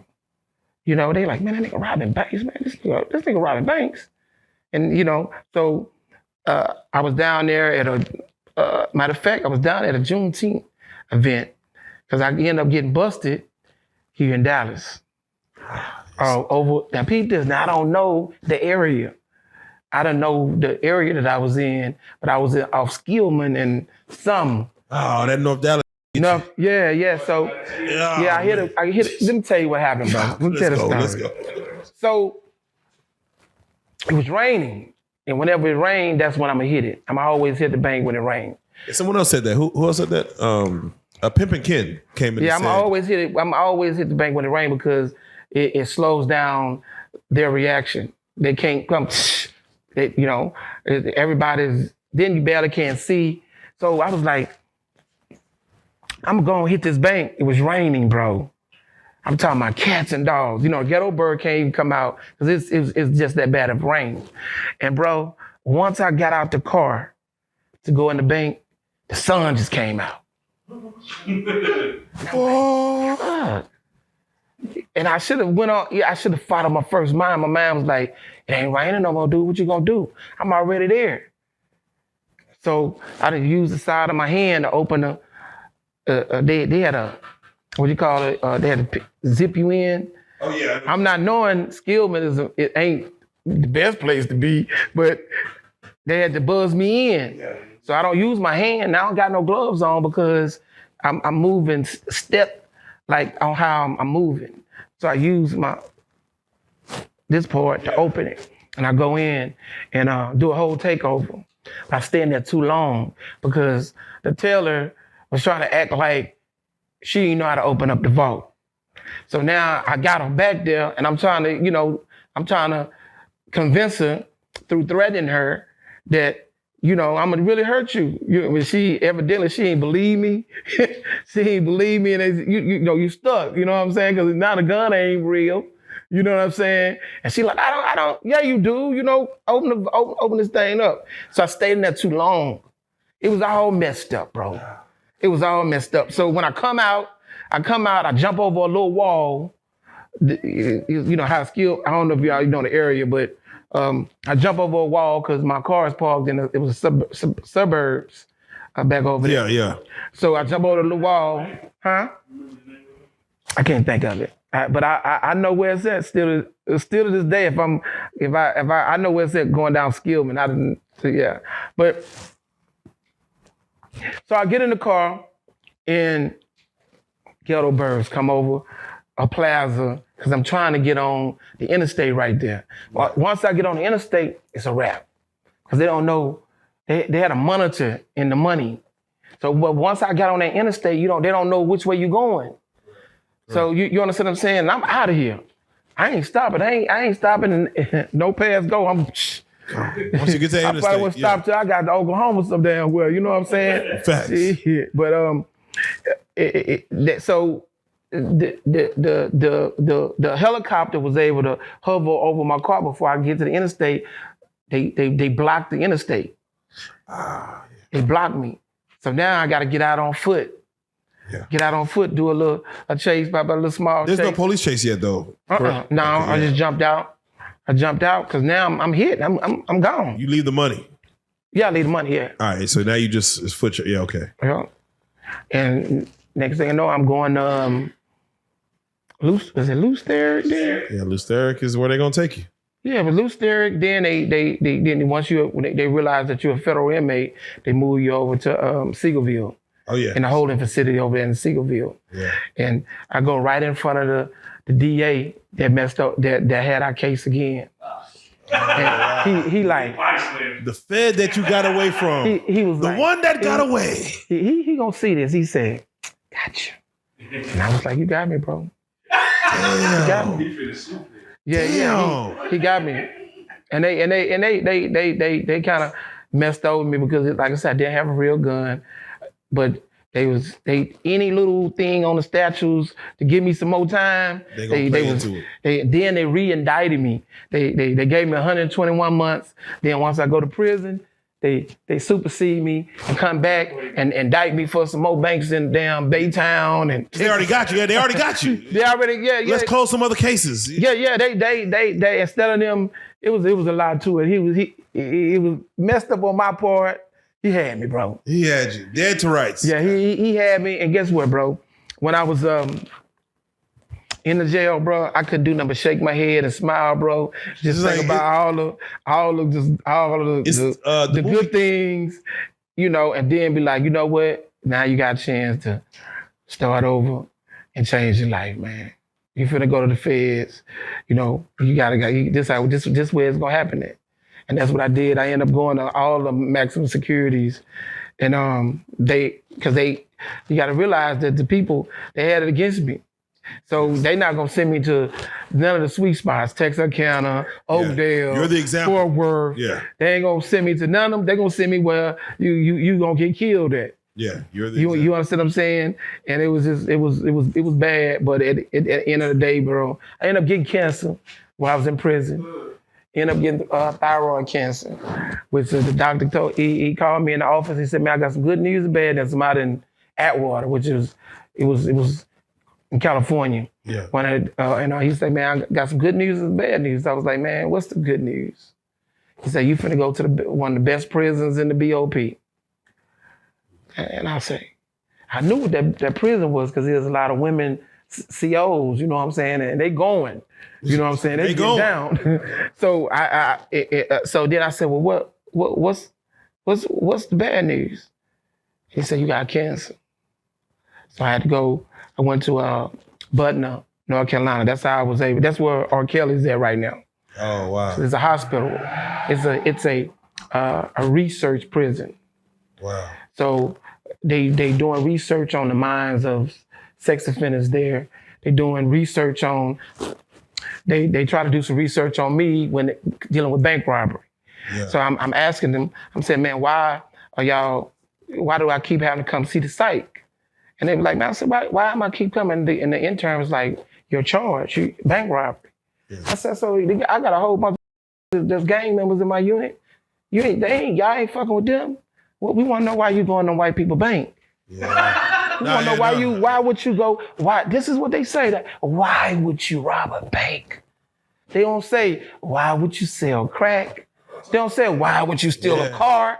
They don't say, why would you cash checks? What's coming next? You know what I'm saying? They want to know why, what made you? And my answer was then, and still now, it's easy to go where the money is at, than have to hustle for the money. Yeah, why would I be out in the cold? I gotta trust everybody who's coming to me because I'm hand to hand. I don't know what the plug gonna do. The plug can get caught and he can tell on the lower people. It's happened. Yeah. It happens all the time. It's just like they was trying to get in my head to try to figure out, like, you know, black men don't rob banks either. Mm. That's another thing. Yeah. They just don't do it. You know what I'm saying? You know, I remember Terrence Williams. He's a recurring guest on our show. He said, I didn't like selling drugs. I like to wait while you sell drugs all day and get all your money, and I come take it from you. And that's how. In the 90s, the game changed, and everybody became jackers.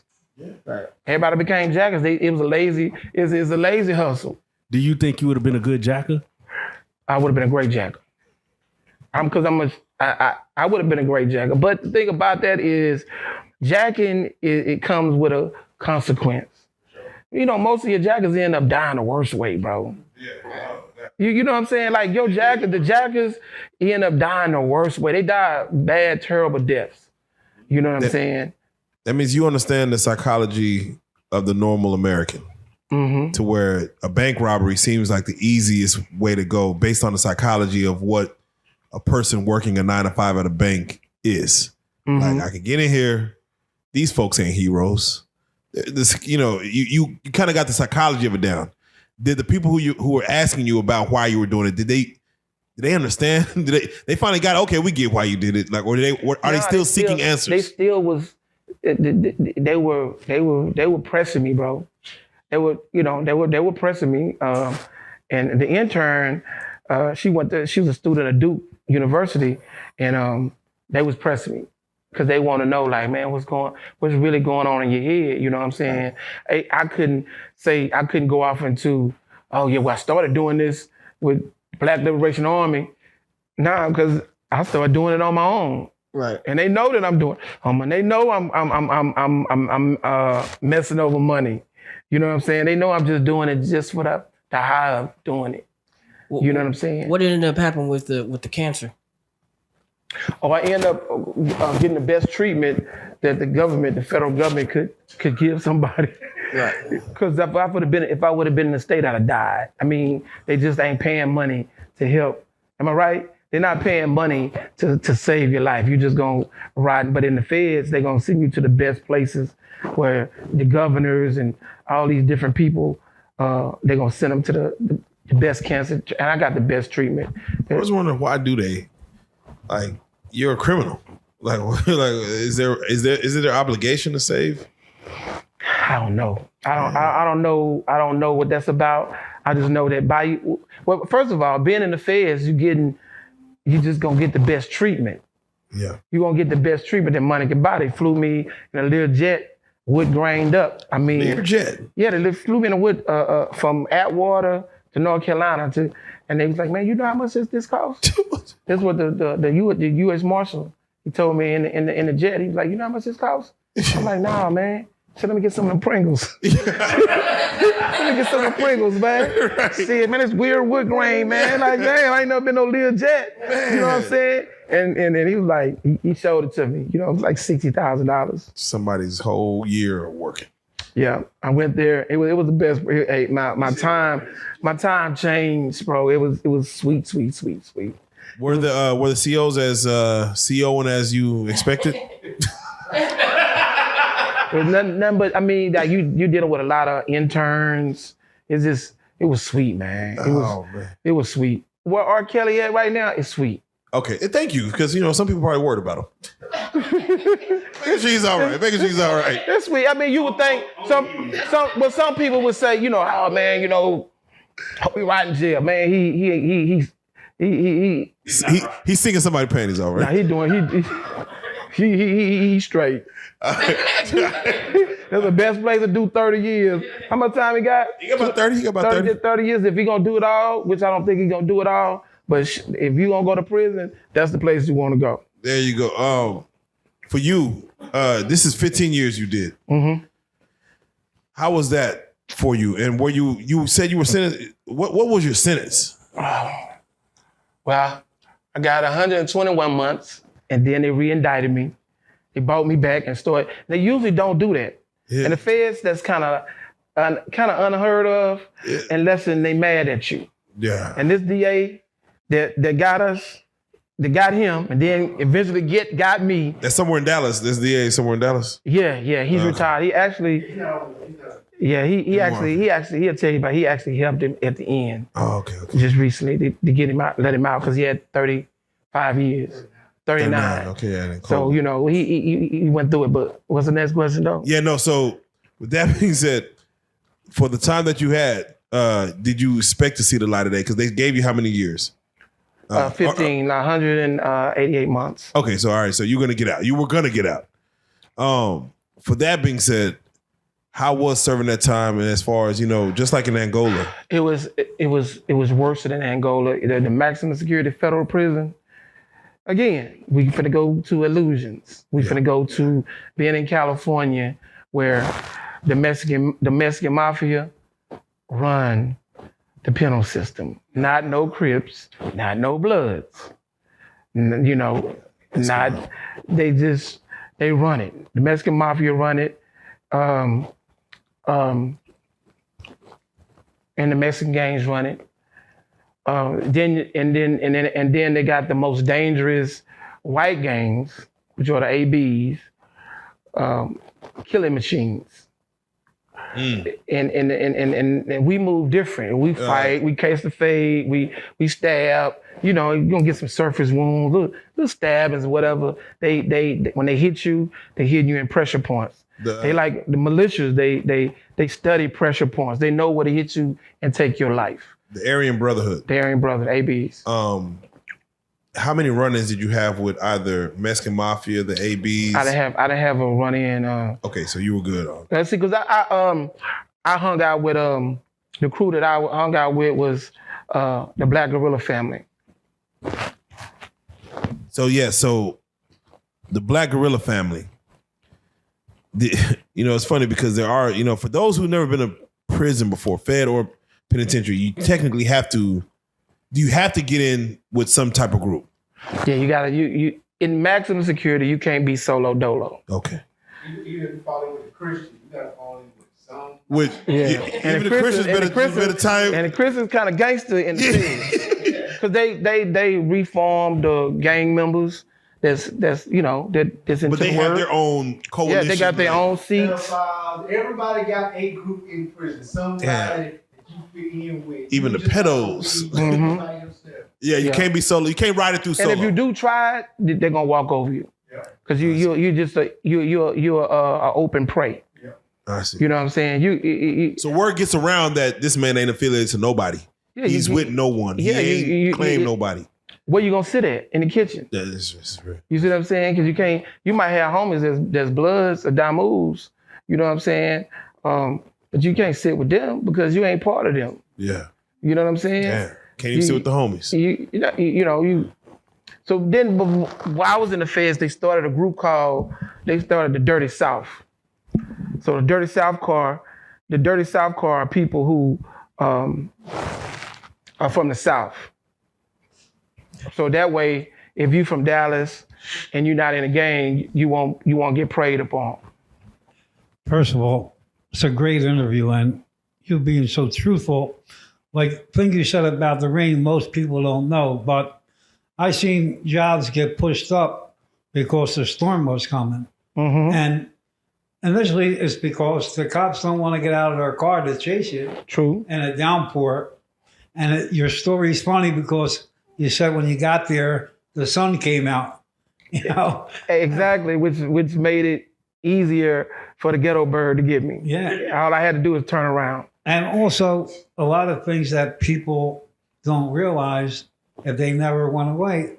Like, the Mexican mafia gang, they run the prison. They run the prison. There's no doubt it isn't Crips, it isn't Bloods, it isn't Italian. Like me, I was lost when I went in, but I was told, go to the yard and go sit with your people. And that's what you're trained to do. It's tribalism to the fullest in federal prison. And something else, when you're robbing banks, I was surprised that you said, you went to the licks and you went to fast food places, because then you're back to, not really getting the big money, but I understand you take what can be taken. That was the street rule. But what you said about Fed time, if they get mad at you, they just make the counts go up. Yeah, definitely. You got 108 counts of what? You get 3 years for each count. You get 300 years. You're not going to get 300. When they give you 120 months, you have to do 85% of that. Yeah, that DA, he wanted to give me more time than he wanted to give me more than he was able to give me. So how did you said you was with the Black Gorilla family? Yeah. How did that happen? Well, the Black Gorilla family, because remember I was in Angola, right? Right. So they're off-brand of the Black Panther Party. Okay. You know what I'm saying? In prison, they're the vanguard. When there's a racial situation in the prison, they're gonna be the first that's gonna be out there that's gonna push the line. So, if you go to a federal penitentiary and you're a black man, is there a good chance you could get with the Black Gorilla family, or is that not a thing? You can't just get in that. Nah. Okay. Nah. It's different. Okay. Yeah. So it's right. So the 15 years that you served, How was that time for you? Did you get more education? Did you? I did, man. I traveled. Of course, I traveled all over the United States, going from prison to prison because of, demonstrations, stuff that we had to do, riots, race riots. Just You involved in any race riots by chance? all the time. How Because did, how did those play out? Like how did those start? How did they end? start over something silly. They always start over something. Commissary. It just could be. It's two people. Somebody's being disrespectful. Like So it's just respect is like just oh shit. respect is going to keep you alive in federal prison, but you're always going to have somebody that's going to be disrespectful. You got somebody who, hey, put it like this, bro. They got dudes that's never going to come home and looking for a way out. What was You ever heard of somebody that's looking for somebody to kill them? Oh yeah. And they just go so hard. They just push the line because it's like they ain't gonna stop till somebody kill them. And it's working for them because ain't nobody killed them yet. And everybody is respecting them or afraid of them because they just going super, super hard. The dudes, one of the most respected cars in the federal prison is the DC Blacks. The DC Blacks, they're one of the only places that they stick together. Okay. What's the DC Blacks, if you don't mind me? DC Black, the people from DC, they don't have state cases. All the cases it's are the District in of the Columbia. feds. So when they come, they can come from burglary. So they deep. Yeah. Like there might be 700 DC dudes on a compound, and it might be, 20 dudes from Dallas. Yeah. You see what I'm saying? Yeah. So Yeah. they deep, and they gonna put in work. They well respected. They went, and the thing about it is they went to war with the ABs. They got a history that's crazy as far as the wars, and like I said, the ABs are natural born killers. You see what I'm saying? Now the all the other gangs are not trying to go to war with Mexican Mafia, the ABs. They barely trying to go to war with the Serranos or them. You understand what I'm saying? Can I ask you, as far as you speak on riots and of course, uprisings and things of that nature, what's the worst situation you've seen as far as in your time, like where this shit might hit the news? Like, fuck. Man, I was in Beaumont, USP Beaumont, bro. They call it Bloody Beaumont. They used to call it Bloody Beaumont. And every time a bus came, every time somebody got cut off the bus, somebody got airlifted out of there. They stabbed them. It was so messed up to where all the crews were betting on who could get the most stabbings. It was. Hey, bro. But now you dealing with dudes that never gonna come home. You dealing with dudes that didn't tell, and they got 2, 3, 4, 5 life sentences, and everybody basically. Like I just said, the only way you're gonna get out of there is through death. So I was watching this kind of doc series where they was explaining like the mindset of different inmates as far as the groups, like the gangs. And they said if a Mexican or a white man disrespects a black man or somebody in a black group, and the black people are looking for some type of consequence, they like, nah, and they'll go to war. They'll stand on whatever he did. But in black gangs, like if you disrespect somebody from another gang, the people inside of the black organization will get on their ass. Like they wouldn't let that disrespect pass because you're basically causing aggression with another gang. Is that how that works? Well, I'm kind of confused at the question. Basically, just put it like this. If you beefing with the ABs, somebody gonna die. Right. If the Bloods and Crips beefing, it could be Houston and Dallas. It's just a fight. Right. Nobody want to kill nobody. Right. I'm gonna pull the knife out. We gonna be going like this here. You know what I'm saying? Until they shoot out the tower. ABs are killers, man. Just Mexican Mafia. They're killing machines. Yeah. When I said killing machine. When they pull the knife out, somebody's dying. decapitating, just the worst of the worst, bro. I promise. I've heard stories of where particularly like once, even like after they start shooting, like once you get on the ground, they'll continue to stab They you. they go hard. You heard or seen it of a They had a decapitation in Beaumont. You got to realize that because you say I'm in a cell by myself, and I've been in a cell by myself about 2-3 years. You just come out the bus. I said, "Man, where you from?" You say, "Oh, I'm from Dallas." I'm like, bro, go talk to your homeboys because you can't come in the cell with me. And you can still come in the cell because you want to be a stand-up dude. You don't want to get ran off. You go in the cell and not realizing that this dude finna kill you. He done been through ADX, which is the underground prison in Colorado. They've killed, man, several people in the feds have killed. They got about 3-4 bodies just in the feds. Sure.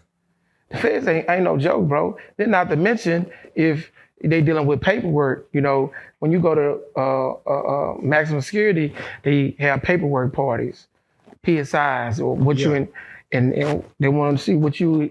Yeah, what's your history? Yeah, your history. What's going on with the case, what happened with the case, and they find shit fucked up with your case. You're dying. You're dying. Damn. You see what I'm saying? So, Bob, let me ask you: did you ever find love in prison? Love how? With a CO, got into it with a, CO. She's like, "Hey, I don't like my husband," and she just kind of absolutely. Can you tell us? You don't got to say a name or none of it, but just definitely tell us how that transpired, if you don't mind. Yeah. So, man, I got reminiscing. Bro, I got a million stories dealing with that, bro. I got a million stories. First of all, I'm gonna say this. I've never been able to understand why women want to work in a men's prison, but they want to work in a men's prison. They say that it stink, that the women are nasty. But if you work in a men's prison, you gonna see some meat. You gonna see some meat.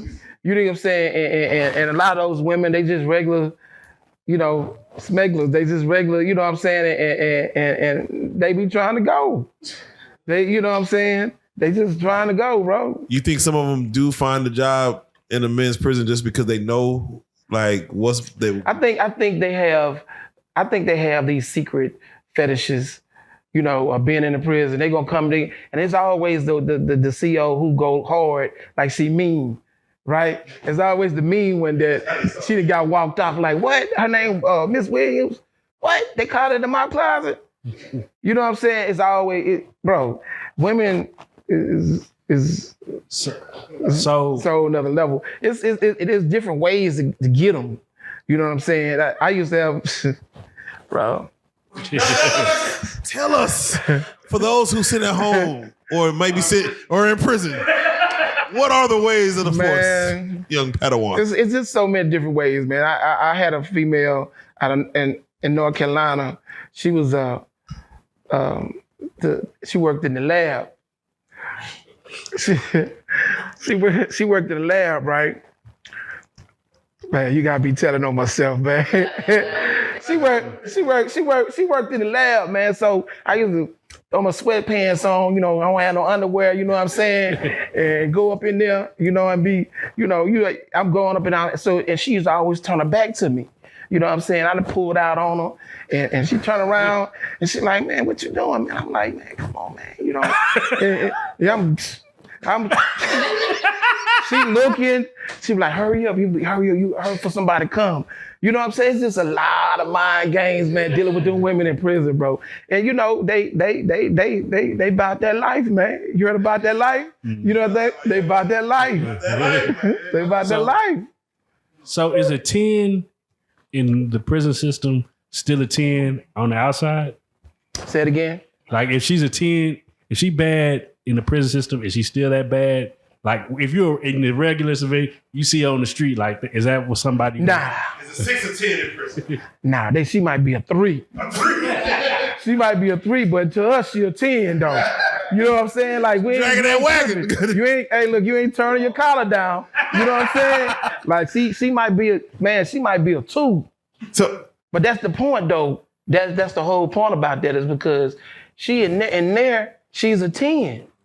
She come to work, yeah. she a 10. She a 10. She really a 2 on the she a 0. 0, nigga. She might be zero. a 0. Turn into a hero. You know what I'm saying? Shit. But when she come up in there, bro, you want to get killed, you know, being in somebody's business, you know what I'm saying, with her. Have you ever had a husband or a boyfriend like hear about the Baba Shaka? Like, nigga. Say it again. Have you had a husband or boyfriend hear about you? Like, through, from the CO? Yeah. Like, so they kept it solid all the way through. Them women, it's like they ain't married. I mean, I just said she a 0. She a 0. Don't nobody want on the streets, but in the joint, she gonna get licked from the rooter to the tutu. You know what I'm saying? Yeah, I said she might, man, I'm telling you, she might look bad. I'm talking about the bottom of the shoe type bad. Oh man! But she you know, they hang, you know, it's a whole different. That is a woman. Yeah, it's a woman. Yeah, it's bring on through. It's a woman, but now they got some bad ones in there though, too though. No, without question. Yeah, they got some bad ones in there. They. I'm talking about nice. I'm talking about Instagram, like. You know what I'm saying? They're getting in jobs like that, driving trucks. Man, you see the women that's driving trucks now? Come on now. Yeah, man, bad ones. Bad ones. The CDLs. Yeah. Bruh. The same way with prisons, man. They masculine too. You know, they real dominant and masculine. Oh yeah, now without question.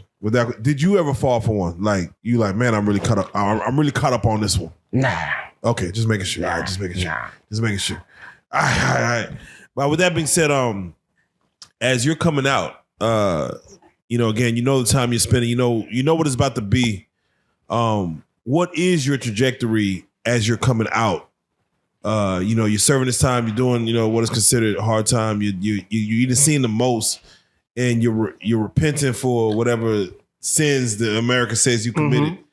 And mind you, no one ever got harmed. Nobody got it. No one's ever been. Nah, not even pushed down. Not even pushed down. Not even shoved. Not even a nick on the knee or the elbow. And half of the time, like in my case, even in our case, all the people, they didn't identify any of us. So therefore, you don't even remember it, because some people do traumatize based on the face. Oh, his face. Man, I keep seeing his face. People.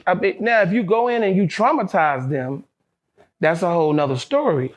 So if you're going in and pistol whip somebody, if a woman's pregnant and, but if you're going in a nice guy, we were nice guys. Well, we ain't gonna say we was nice guys. I learned to be a nice guy. It could have been worse. Because I'm gonna tell you, let me show that. I'm gonna show something that I used to give me a lab jacket and get scrubs. I get me a tennis visor because I got these scars. So I always wear my head low. And I would go in, I wear my Air Maxes, like I work at a hospital. So now when I sit down with you, you drop your guard. I just want you to, we're gonna tell jokes. I got my money. I'm gonna open up, get some CDs.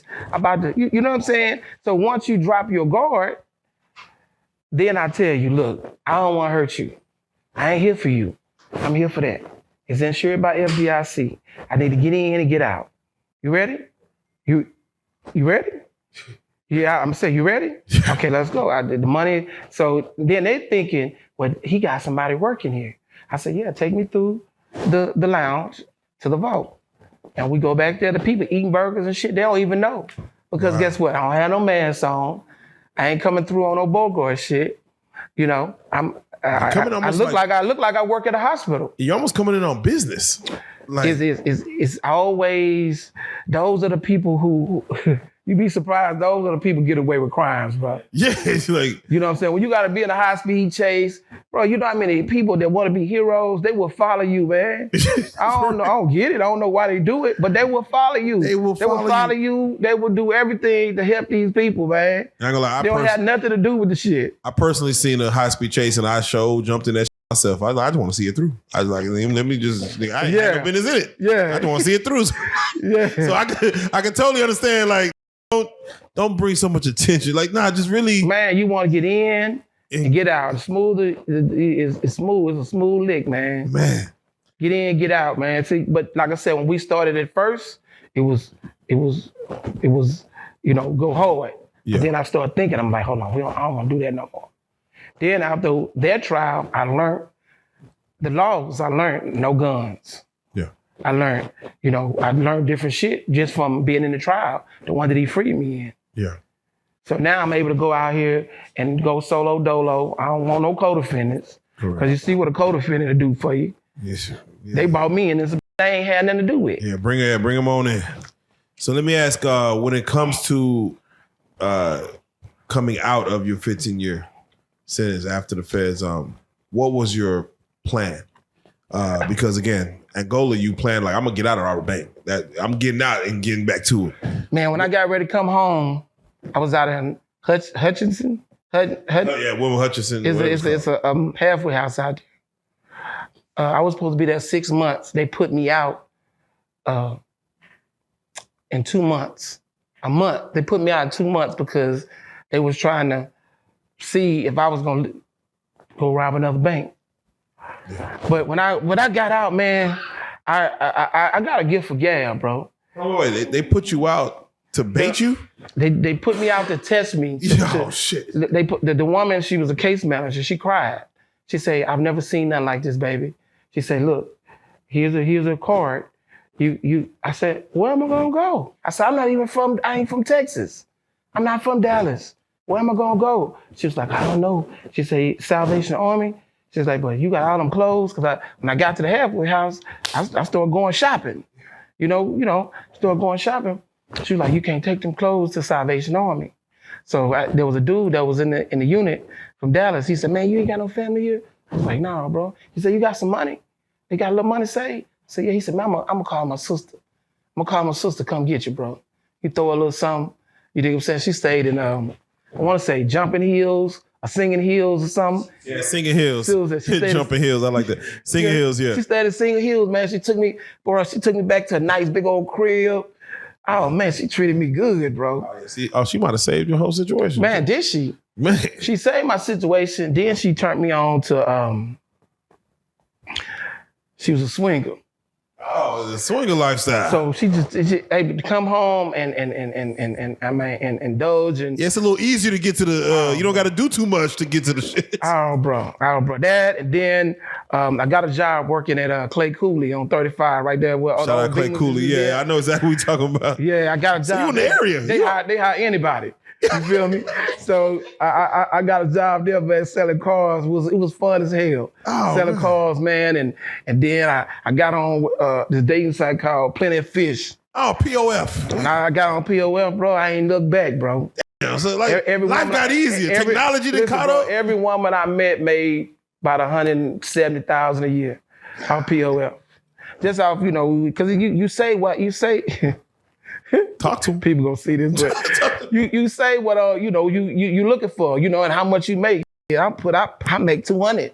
So all the women that got jobs like that, that's how you gonna meet them, man. It was my transition was sweet. I lived in Addison. Oh yeah. I lived in Addison. Come on now. I got an apartment in Addison, straight out of there. My probation officer, he gonna see this. Somebody gonna send this to him. He told me, he said, man, I've never met nobody like you in my life. Wow. He said, man, he said, we had bets at the probation place that you was gonna go back to prison. Oh, wow. But I'm like, while I was in prison, I did prison shit. I started child molesters. I did all that shit. But when I got out of prison, I already knew what I wanted to do, bro. I knew I was gonna go clean. Yeah, because when I was in prison, man, I was like, man, ain't nothing but losers up in this motherfucker, man. Yeah.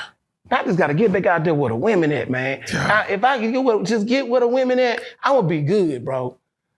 You understand what I'm saying? Yeah. I gotta give for gab, man. I was about 180 pounds. I had about 10% body fat from working out doing burpees. I worked my workout partner was a boxer, so we worked out all day, every day. I had cancer. Yeah. So, man, I just wanted to get out, be able to know that I was going to live to see my freedom. There you go. You see what I'm saying? So I ate healthy, and when I came home, man, life was so sweet, bro. And I was telling him, man, I was just grateful, bro, that and people would call me from prison. They were like, man, how are you able to do such and such and such? I said, man, I'll give you a blueprint. I'll give you a blueprint on how to stay out. Would you say Dallas has like an eclectic swingers lifestyle? Definitely. Definitely. I came home, bro, and the woman, listen, I had a girlfriend, bro. She took me to it wasn't Colette's Den, it was Iniquity. Iniquity over there by the old Beamers. Yeah, heard of that. Yeah, definitely. And she didn't tell me what to expect. And because I wasn't used to, it's a hell of a, you gotta be able to, you gotta have a certain type of heart to be able to swallow that. Because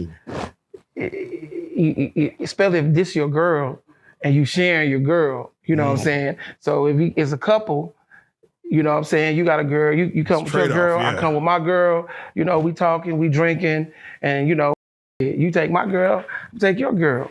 You know what I'm saying? And we gonna have fun. Man. But she didn't tell me what was going on, right? So man, I sit there, bro.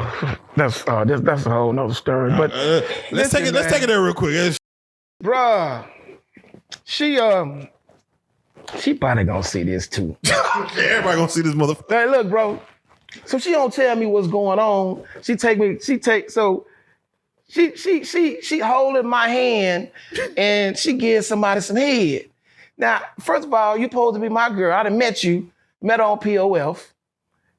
But I'm saying to myself, man, keep your composure. I'm mad as a mother. I'm like, this dirty bitch. This bitch. You know what I'm saying? You heard me? Hey, bro, that was crazy shit, bro. Like, you really just brought me here. You sucked it. You know what I'm saying? Yeah, but hold on. So my mind was so fucked up and mad. I'm mad, but I don't want to. I'm gonna keep it player though. Because if this was going on, okay, because I'm gonna be able to get me. You understand what I'm saying? And we went back to my house, man, and I went in there. I ain't do nothing. I went, jumped up in the shower, bro. I done goggled some peroxide. So I been kissing the broad, man. Oh, yeah. You feel me? I mean, like, she was my girl, but she gonna tell me, we at the crib, she said, man, you know, what's on your sexual fantasy? You trying to feel me out? She grooming me, what they call it. She grooming me, bro. So she talking about, I was like, man, I basically, you know, shit, I did it all, baby. You know, I ain't, you know, every position. You know how you capping. Poppy, yeah. She was like, well, you what about swinging? I said, the dance? What, swinging? What you talking about? I had no idea what was going on, bro. But man, after that day, bro, I became I'm a well-known. I was a well-known swinger here in the city. Everybody know me, man. Like I came straight out the feds, jumped right in it, and it was just wonderful. So you was apprehensive about that lifestyle, but once she opened you up to it. Yeah, because it's like this. I ain't gotta lie to you. No deception. Everything is transparent. Everything is transparent. We going, and everything was lovely, bro. The freedom of that. Freedom of no drama, on probation, no broad, kid in my car, no nothing. Cause when you go to a swing, we all here for a reason. Yeah. You know what I'm saying? And it is what it is, bro. Would you tell other inmates who have gotten out and trying to transition to find a woman to possibly maybe get into that lifestyle, to come to Dallas? He laughing. He laughing because I try to tell him about it, right? I try to tell him. I said, man, I don't think he really get it. A lot of times, like, people don't really understand it. You know what I'm saying? They you know, we so ignorant. When you think swinging, they might think some gay shit going on. You know what I'm saying? Because they think you swing both ways. Nah, it ain't got nothing to do with that. You know, it's with your partners. You know what I'm saying? And Yeah, they just, but everybody don't have the stomach for the lifestyle, bro. That's what you mean. Because, so, you know, especially if you cuffing your woman, Yeah, that's what you understand what I'm saying? And I'm like, man, I just don't believe in, I want a woman to be herself. If you, the average woman, you let them be themselves, they get a little loose. Because that's, but they're not gonna do that if you're gonna judge them. correct. You dirty this, you dirty that, you woo woo. You gonna talk about them when you get mad. Nah, you just gotta let them be who they are. Are you still with the woman that? Oh no. Okay. Oh no. She's still who she is, and you over here doing. Nah, I ain't like the way she did that, man. Yeah, it's kind of wild the way she brought you in there. With her after that, man. But I went back though. Yeah. I went back, because I met some more females, and man, it was my transition was beautiful, bro. There you go, man. My transition is a lot different, than most people, for struggling as far as trying to find a job or trying to make ends meet. Prison. My mantra was prison is not an option. Yeah, it ain't an option. It's just not an option. It ain't. I ain't for them. I used to say, man, if I could get away with something, if it's a 99% chance that I can get away, I might think about it. But prison ain't an option. That 1% is just I can't do it. I'm old now. I'm old. The fight gonna be. I'm 3 minutes. I might just be 3 minutes in a mix, man. Now I'm gonna just hold you because I'm big. I ain't got time for that. Scrapping. When you go to jail, you gotta be healthy. You gotta be healthy to scrap because there's gonna be some scrapping going on, man. Lastly, is there anybody that is still in prison or might still be there now that you just check in on, or you just concerned about, like somebody that you might have met, like, damn, man, I'm out and I'm free, but I got a lot of friends that's in prison, bro. I let them call me. Yeah. One of my best friends I grew up with, his name Anthony Boat. He's in Angola. Been in Angola almost 30 years. I got a lot of friends from DC, from all over, man. LA is in prison, bro. Okay. You know what I'm saying? I try to do what I can. You know what I'm saying? Most of the time, most dudes in prison, they just want you to hook them up with a broad. Oh, okay. Yeah, they want you to hook them up with a female. They need somebody to help them do the time, bro. Oh, you talk to them on the phone. So they don't want men writing them. They would rather say, have somebody else write me, bro. Like, they need pictures for females. They want to get a visit. You know what I'm saying? And I came across a lot of women. So I was like, I always tell them, man, shit, y'all tell me ain't no men out here. Shit, they all in jail. I can hook you up with somebody. Man, you know what I'm saying? They all in good shape. Talk to them. Possibly he might come home, he might not come home. You know what I'm saying? Yeah, right. Oh. He ain't gonna cheat on you. You know what I'm saying? Shit. So the Baba Shaka. Let's do it like this, man. Again, we're not promoting the life you live, but this has been a great conversation as far as in the life you lived, and you are wanting your story. Because we're just scratching technically the surface. We're surface level. Oh, most definitely. Most definitely. You want your story to be technically told in other mediums and things of that nature. Where would you like to see your story go next? I want to go straight to. I have a friend here in Dallas. She does movies. She does Tubi movies. I'm trying to go even with his story. We're trying to go straight to the movies, man. Yeah. And she's talking a trilogy. We were looking for people to help us do some writing for as our books are concerned, for as the book is concerned, because I just got a hell of a story, bro. I know, man. Bro, listen, everything that you open, it's like there's layers into each one. I'm like, oh God, man. I mean, and then like I said, bro, me going to Africa, that was a epic triumph event in my life. Yeah, you know what I'm saying? To just get centered in. What's going on. You kind of came in with the garment a little bit, man. Man, it's me all the time, bro. Yeah, man. I'm really Shaka, man. Yeah. You know what I'm saying? Yeah. So, for again, we're not glorifying none of that. So let me just ask, what advice would you give to young kids out there who are looking to try to come up the easy way in life? Well, life is about choices.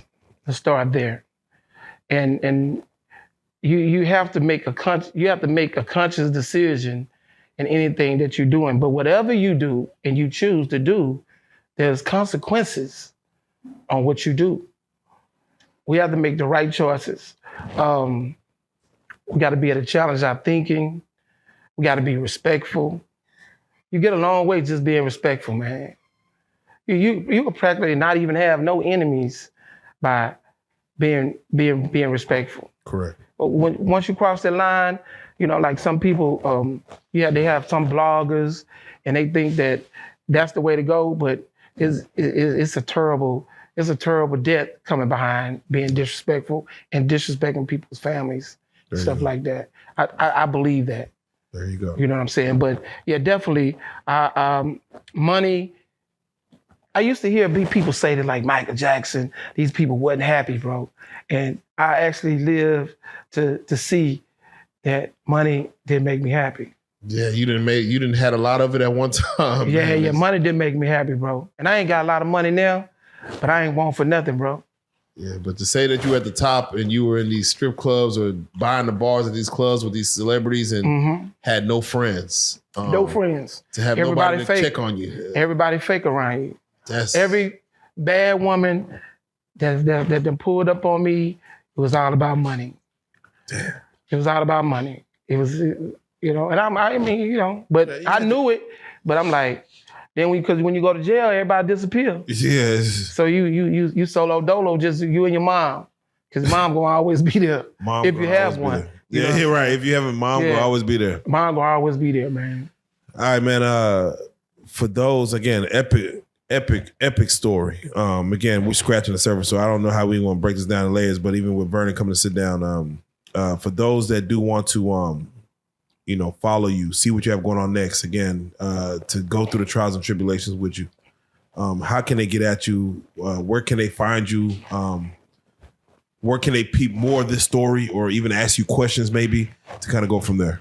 Well, I mean, I have a Facebook, which is Baba Shaka. I'm on Facebook, Instagram. I have Shaka's Pandora World, the world of Shaka. I have 2 Instagrams. They can reach out to you and you can turn them on. You can turn them, Without you question. know what I'm saying? Like I said, we're looking for writers right now to help us with our story, you know, and we definitely trying to do that. Yeah, if someone don't reach out after this, I mean, this is what Hollywood is made of right here. This right here, again, I talk Reservoir Dogs and these other, you know, the Great Train Robbery and all these other things. What your story is on a black level, or an African American level, Pan African level, is so many layers to it that, man, it has to be televised. With that being said, a lot of people got you to this moment in your life. Would you like to give a shout out to anybody that got you here in regards? Well, there would be a lot of people.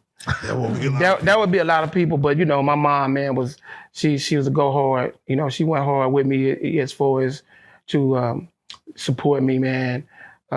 That's one of the people, man. You know what I'm saying? I have daughters, 3 daughters. I just don't want to because if I name another person, then I got to name another person. Yeah, you got to go down there. You know what I'm saying? But I mean, the people know who they are. I'm grateful, bro. I'm grateful and thankful. You know, how I move. You know what I'm saying? I'm thankful for all the people that's helped me, bro, and got me this far, bro. One thing he said that probably sound. It probably kind of sound a little crazy, but if I wouldn't have went through what I went through, I wouldn't be the person that I am today, bro. That is real. And everybody has room for redemption. That is correct. Even Diddy. Even Diddy has room. You know. Even Diddy has room. Everybody got room for everybody can change, bro. You think Diddy could survive? You think he needs to be where R. Kelly is or like Angola? Like He gonna have to go where R. Kelly is. Okay, yeah. He gonna have to go where R. Kelly. Anything worse, probably fuck him up. Anything worse, huh? I said anything worse will probably. You know, there's a certain level for like the bill. You know, hey, bro, pressure bust a pipe, man. You never know, that man might commit suicide. You taking a person who, man, was a billionaire, bro. Yeah. A billionaire, and to know that they got to go to prison. Epstein. He said hell no. Same thing. You know, R. Kelly was kind of, they started taking stuff away from him before. They was kind of breaking it. Yeah, he slowly got into like, damn, I ain't got no money. Yeah, I ain't got. Yeah. But then to come from where he come from, you're dealing with Puffy, man, been a spoon fed. He went to Howard. Yeah. He was a preppy. He you know what I'm saying? You put him in jail. Oh man. Man, you know what I'm saying? There you go. But I like how what my boy name Was it Charleston White? Charleston. Yeah. His breakdown on that. I like how you break that down, because one thing I always say about that, bro, you'd be surprised. You know, people say that a man, he sold his soul. And we be thinking like, oh, he really, really sold his soul to like this ghost. Yeah. Nah, they just doing the damnest things, man, to get signed. Yes. Like, who fault is that? It's your own. You see what I'm saying? So if you willing to get on your knees and do some strange for some change, you gonna put it on the person that you did this. It was you that made did you do it. Yeah. Yeah, you did it. Yeah. Fuck a goat. And we live in a money grab time, bro. Which is basically everybody's out. You don't have to sell drugs. You ain't got to date a drug dealer. All you got to do is say something. Say something. All you got to do is say something, and you know, it's a wrap. Man, if they get Diddy, I think that they're gonna get Jay-Z. To get Jay-Z, you see, your boy went to with the Valley. Yeah, Russell Simmons. Yeah, he out of there. He out of here. Like, man, I don't even want y'all thinking about me. I'm gonna just get out the way. Yeah. If they think they're the same thing they're doing to Diddy, they could do it to Jay-Z. So what do you say about celebrities or even men, women, and humans in general living in their truth? Like living in the truth that you, whatever you are, live in that. It's powerful. Okay. It's powerful. I have so much respect for him for being transparent. Yeah. Because this some of the stuff he's told me, nobody would ever say it, bro. Yeah. That is unbelievable. Yeah. You understand what I'm saying? So it's like, I just think, since I've been out of prison, bro, that's one of the main things I stand on is being transparent. You ain't gotta lie. You gonna win just by saying what it is. You know what I'm saying? Facts. Oh man. Now we live in a eye-opening, truth environment to where the truth is now, it seems to be welcome versus shunned upon. Mm-hmm. So no, thank you for coming and tell yours. We definitely appreciate it. And hella, you know, again, your story's so in depth that I feel like this could be an ongoing series. But with that being said, I definitely appreciate you coming through, sitting on the couch. And we got to say it, man, the Baba Shaka, you are a real life street star. Hey, salute that. Lego.